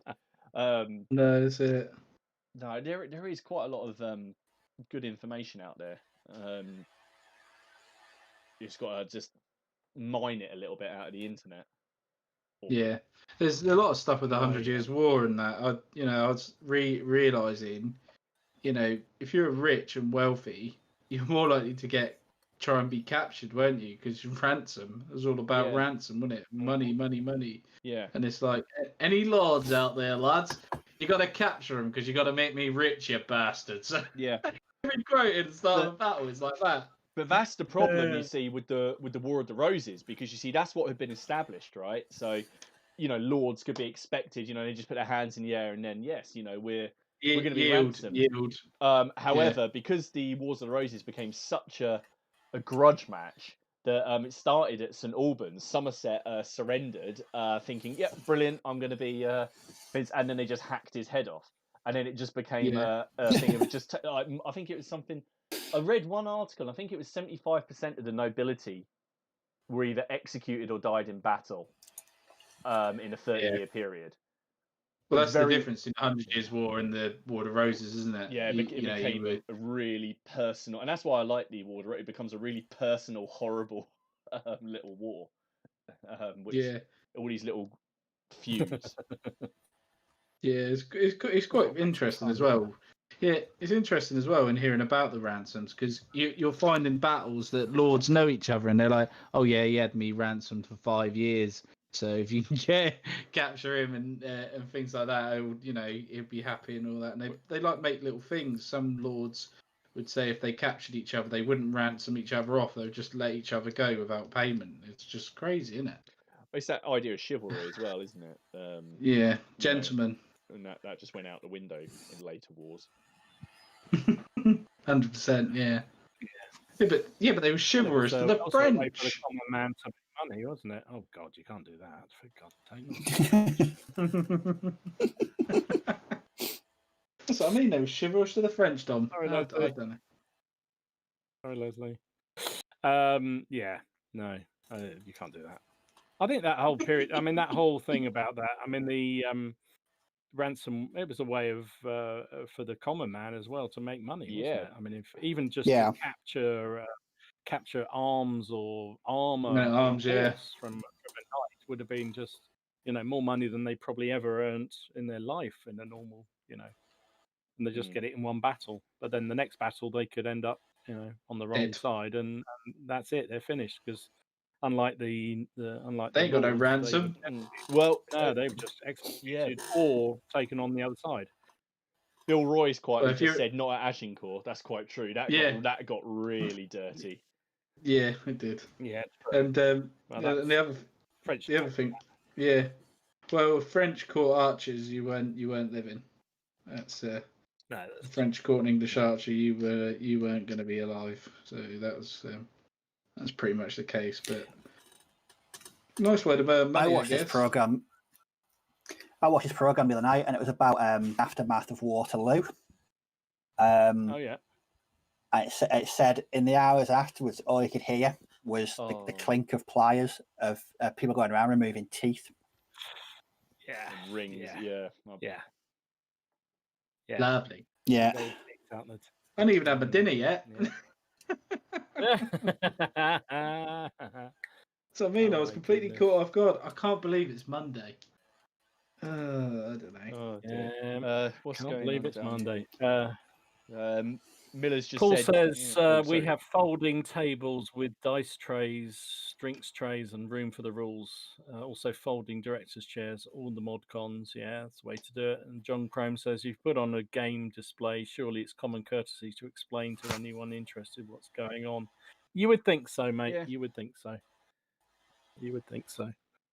Sorry, cut you off, Martin. No, that's all right. No, sorry. So sometimes King, hang on a second. Miller just said, "Does any of us know if we're doing the War Gamers Anonymous for September and what we're doing?" I think we might have already said. I will have to order something. September, what is it? This month? Skirmishers for me. It's skirmishers or scouts, I think, is the Or the thing. I've not done one of the. I've not done one of these challenges. So how does it work? If you go on the Discord server, if you go to War Gamers Anonymous YouTube channel, there's a link to a Discord server, or I'll just send it to you.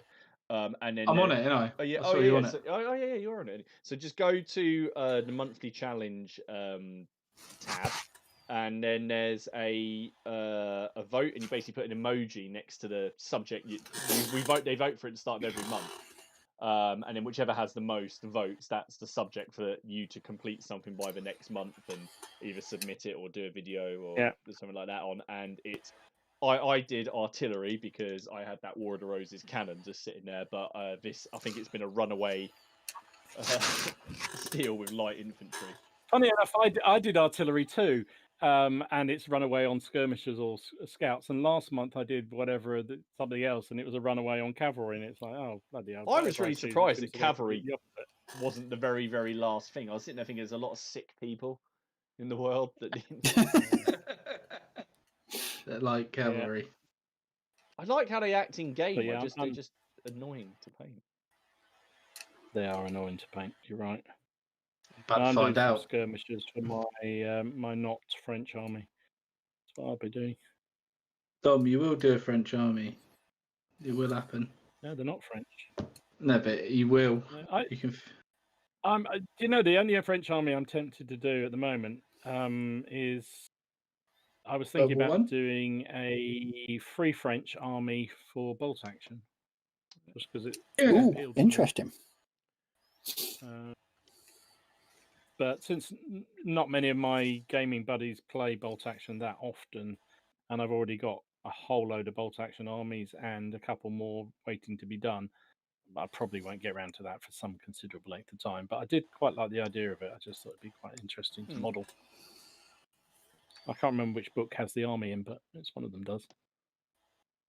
Oh dear! Well, actually, we've got ACW to play next, haven't we? Is that ACW we're doing this time? Good stuff. Yeah, right. I'm up for that. I played in ACW with my mate Jonathan last week. 15 mil. We played. That's what we were going to do. Black powder rules. Oh God. Thompson Creek or something. No, Wilson Creek. It's from the Black Powder book, and it was great to play it again. Really good fun. It's a good system for ACW. Excellent. I was going to say to you, guess what? I start on call this Friday, so if you could do any day during the week apart from Friday, let me know. But if you can't, don't worry. It's going to be tough this week for me, mate, because it's already Monday, and it's my wedding anniversary on Wednesday, and Thursday I have to work. So no, she won't mind, will she? If Ken comes around for a game, I'm sure she won't mind. I'll have a word with her.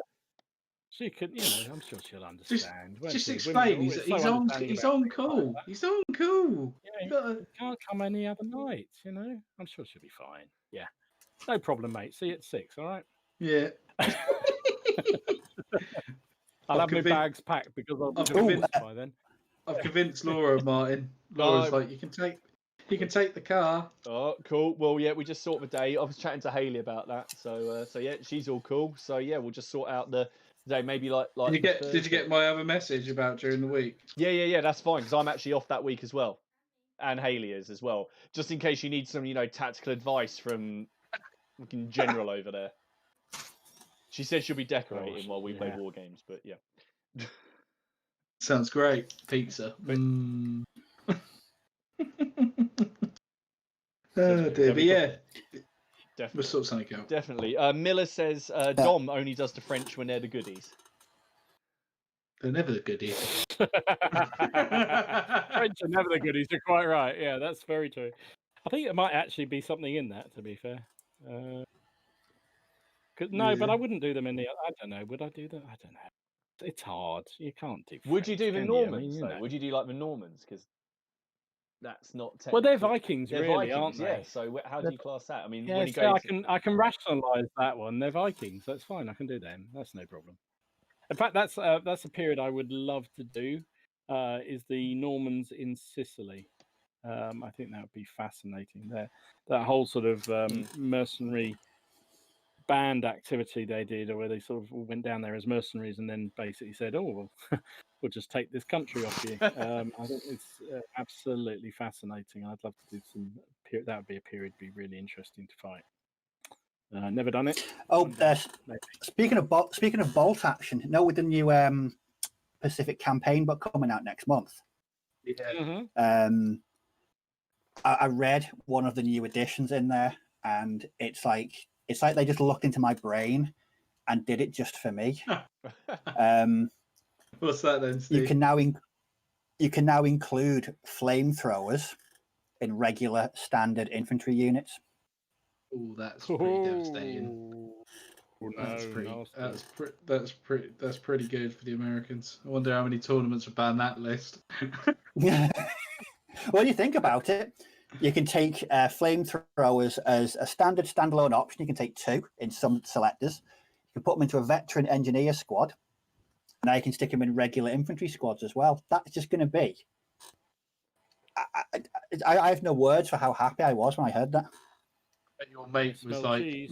I bet you were like, knee mortars, what are they? Oh, yes. Don't worry about knee mortars. It's flamethrowers. Yeah, I just- my flame. I mean, has anyone used flamethrowers in bolt action? Yes. yeah, Yeah. I mean, they're difficult to use to get into position because they've only got a range of 6 inches. So to trying to get them into, I mean, if they're alive when they're still there, but when they hit, I mean, it can end games. It really can end games. It did. It tore Liam's soul out of his heart.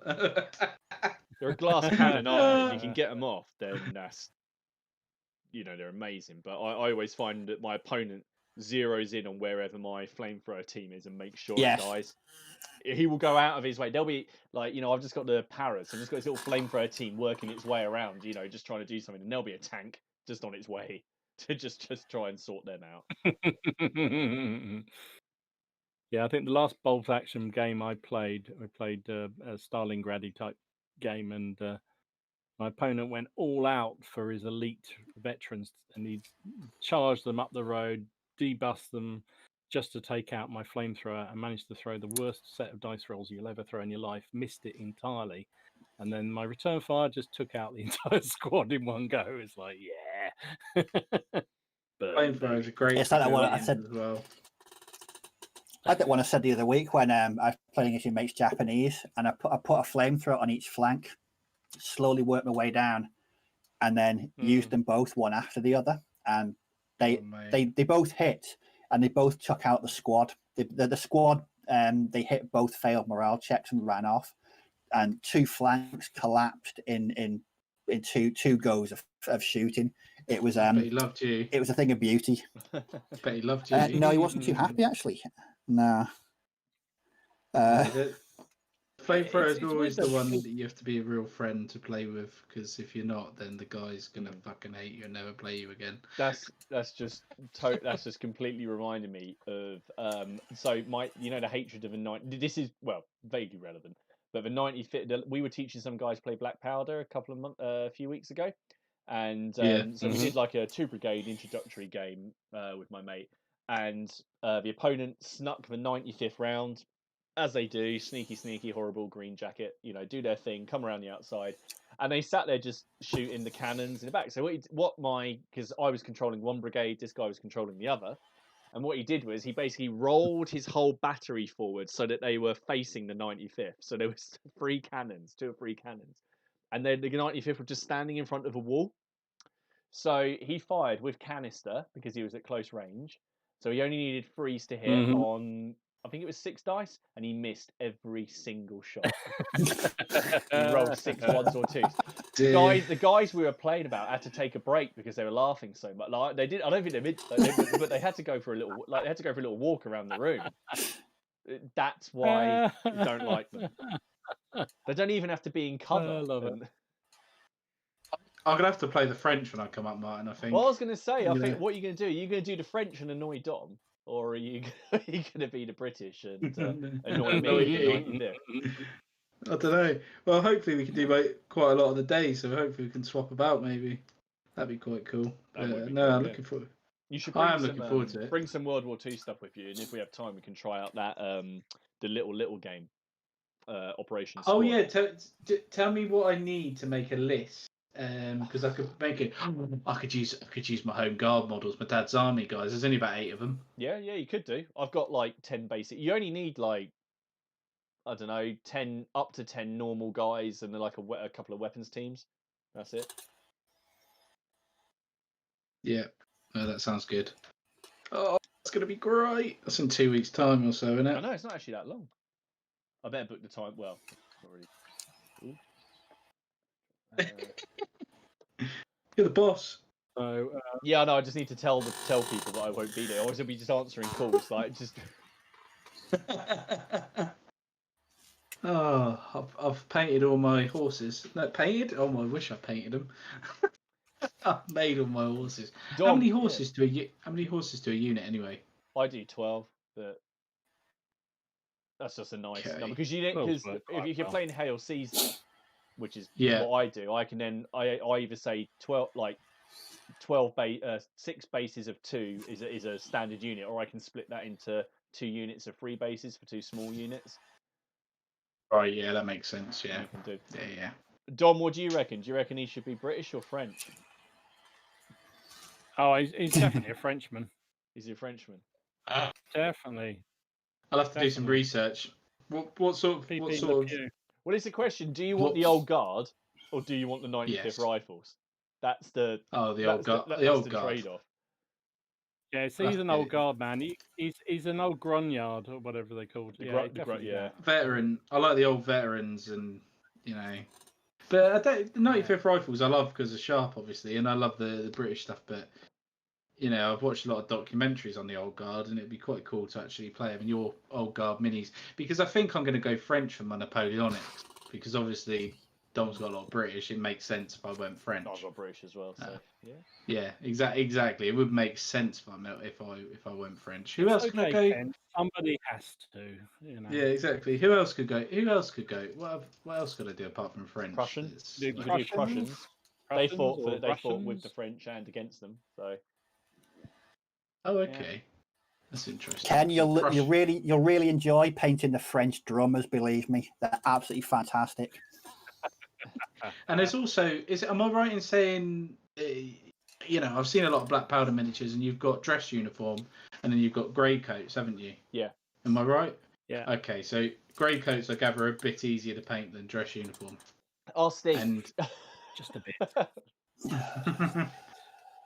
right, okay. That's And what I've been painting tonight. And the miniatures. Great then, coats. Oh god. If you go dress uniform, then you have to buy a different? I gather they're different sets, aren't they? Well, no, I mean Perry yeah. mix them, don't they? If in the French set you get Yeah, half in great coats, half late in infantry have both. Yeah. yeah, and you can mix the Yeah, units. so that's They look another really thing. cool. You got late and early, haven't you? So there's 2 different. Well, it's Peninsula It's- or 100 days, but I've just done 100 days. I'd never. I don't think anyone's ever going to care if you're using 100 days models in Peninsular War. Or the only thing that changed, someone's going to hang me now, but basically, the only thing that changes as far as the British are concerned, I think, is the colour of their trousers and the type of shako that they're wearing. Like, Shaker they have. Right, Yeah, you exactly. know, and then for the French, I've done the Italians. I mean, all my French are done up as 100 days, but I wanted to paint some Italians who weren't really in the 100 days, as far as I'm aware. So, but I wanted to paint Italians, so I'll use them together. Because after I've done these horses, that's what's next. Is the start of my French Napoleonics. Oh, Or there you Prussian. go. People have chimed in. Austrian. You could do Austrians. Victrix make a massive Austrians, Austrian yeah. set. That's a lot of white and cream. Oh God, Yeah, yeah. that's right. But Yes, that's right. Leon's done Austrians, hasn't he? T66. He's done. Yeah, he has, He's yeah. done some wicked. Yeah, but we got the best white ever, mate. Oh yeah. Don't even talk to me about that because that's when my airbrush broke. No. This one, you mean? This stuff, yeah. Yeah. I raged. My airbrush basically just died, and I nearly threw it out the window. So it wasn't the paint's fault. It's not the ink's fault, is no, it? I know. It's the nozzle's cracked, and I need a new one anyway. It's just not very. Have you looked at the one I sent you? That's Yeah, no, I don't. That one is that's on the list. I just need to just make sure the hobby fund is adequately stocked. Oh, do you know another Ken, thing? the one We can you play. should do, Go on. Napoleonics. You should play. Sorry, I'm just thinking about it. Because you're a dwarf evil overlord. The nation that's most similar to dwarves French. is the Russians. Oh, the Russians. I thought you was going to say Napoleon. Napoleon. I thought you was going to say Napoleon. Then I was thinking, this is getting a bit. Yeah, I thought Napoleon was going to be next. On my one, it got As if I was Austrians, going to be that low. Nassau in green, Swiss in red, and then Leslie says Bavarians in blue. There is a lot of choices. So There's if a lot of got, choices. so okay, so if I went French, I'm gathering it's mostly blue. But did they have regiments that had different colours? Yeah, and Swiss stuff wore like red. That, apart from blue. Yeah, Swiss wore red. Italians so wore. you could. White. Just lost the internet.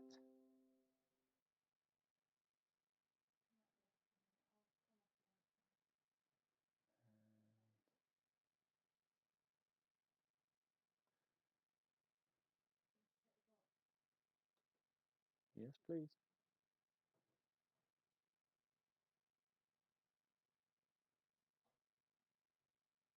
Oh, he's coming back. Oh, he's back. He's back. There we go. I Yeah, would. I mean, yeah. Your French is. I tell you, if you, I haven't got it, I'll send you a picture of it. But the because it's downstairs. But the Perry box set that you get, they give you all that wonderful artwork of all the different uniforms you can use, and in that is literally all the different varieties of French you could do. Is that the new one? The Spanish. You got the. Yeah. Hang on, yeah. I've got it right here somewhere. Yeah, I've got mine downstairs. How many would you base to a 60 by 40 then? 6 figures? 60 by 40, I do 6. Well, the way basically, I'm doing 40 by 40s with 4 figures on them because that's as a French. A battalion in black powder is about 24 figures, and French companies were 6 companies per battalion. So that gives you 4 figures. So I'm doing it 4 grenadiers, 4 voltigeurs, and the rest fusiliers. Yeah. I don't know where my sheet has gone. And that's the next thing to make up is obviously you don't all you have it mixed, don't you? So you got grenadiers. How do you know what goes with what then? Well, it doesn't. If you're doing 24 men, I just make 4 of them as grenadiers, 4 of them as voltigeurs, and just do the rest as fusiliers. I'm not really that bothered. I did more grenadiers I just thought the grenadiers looked cool for the Italians, so I think I did about 9. I just thought it looked fun because I put them behind the fusiliers like they were pushing them. What I recommend, Ken, is decide what you're going to do and just look up what the uniforms are like for that particular regiment.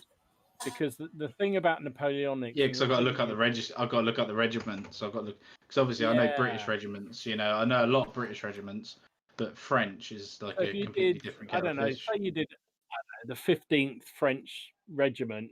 They'll have a particular color. They'll have turnbacks a certain color and sleeves one.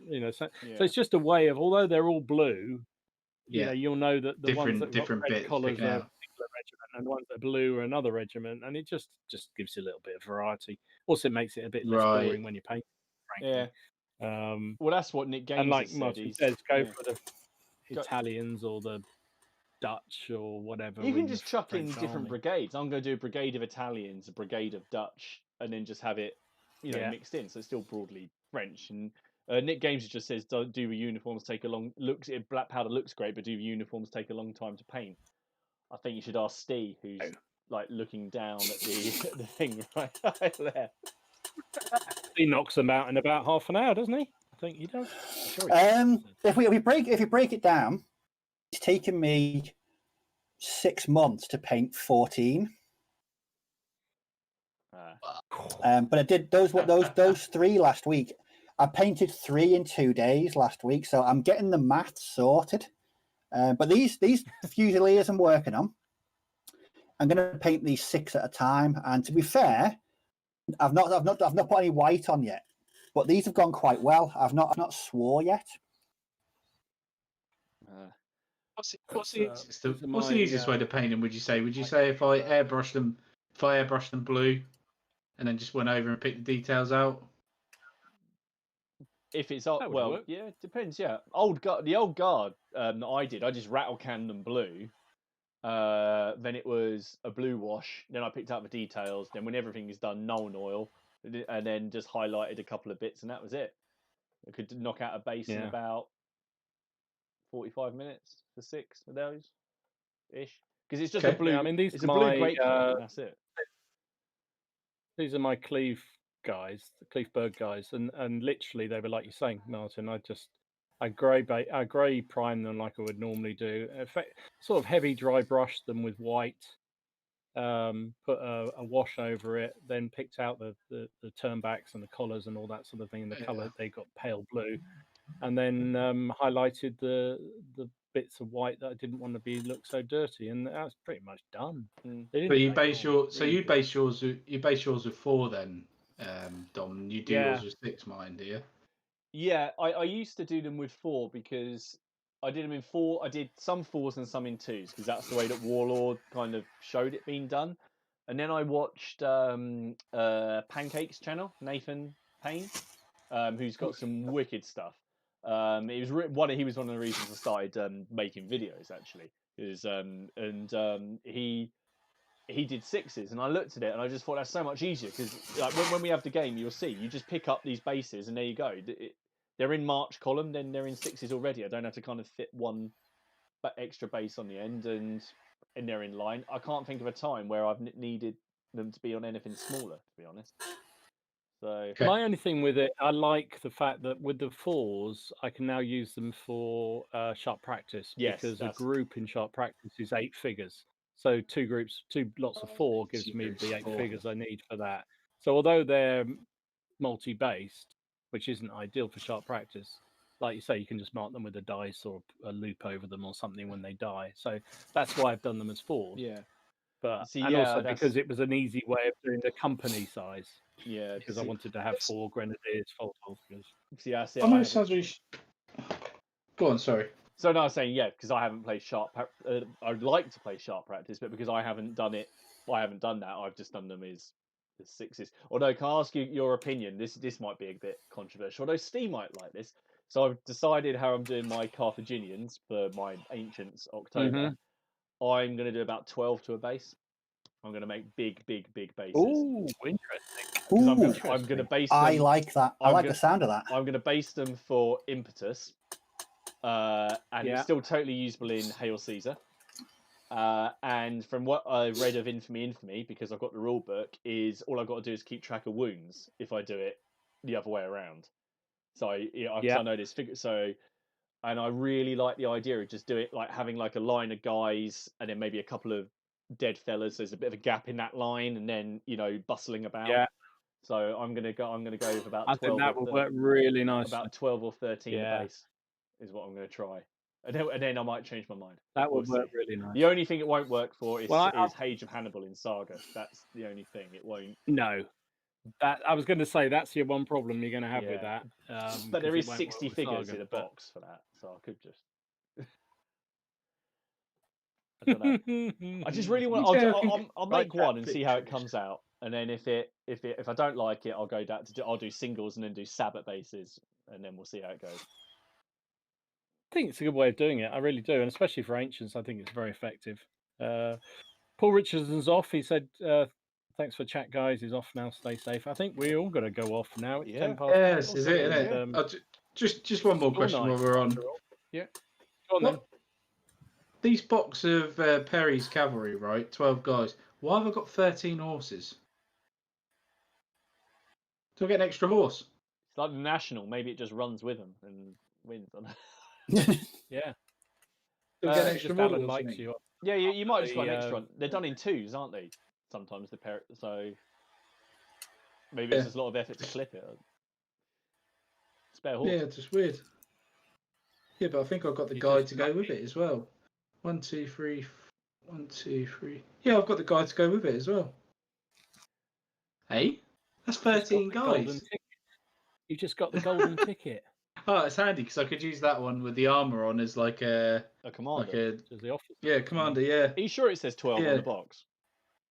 yeah. Are you sure? 12 miniatures. Yeah. It does Hey. say 12. Is quite Yeah, right. if you got fair, yeah, that's a free commander right there. Get a couple of archers or men at arms, stick it on a base. That's a command stand. Bingo. I do.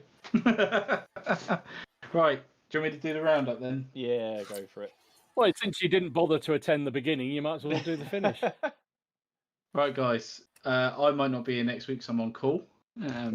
Martin, Steve, and Dom, I'm sure, will be back to keep you entertained as usual. Thank you very much for watching, and we'll see you again very soon on the Plastic Crack podcast. Bye bye for now. See you later. Thanks, guys. See you Bye. later. Bye.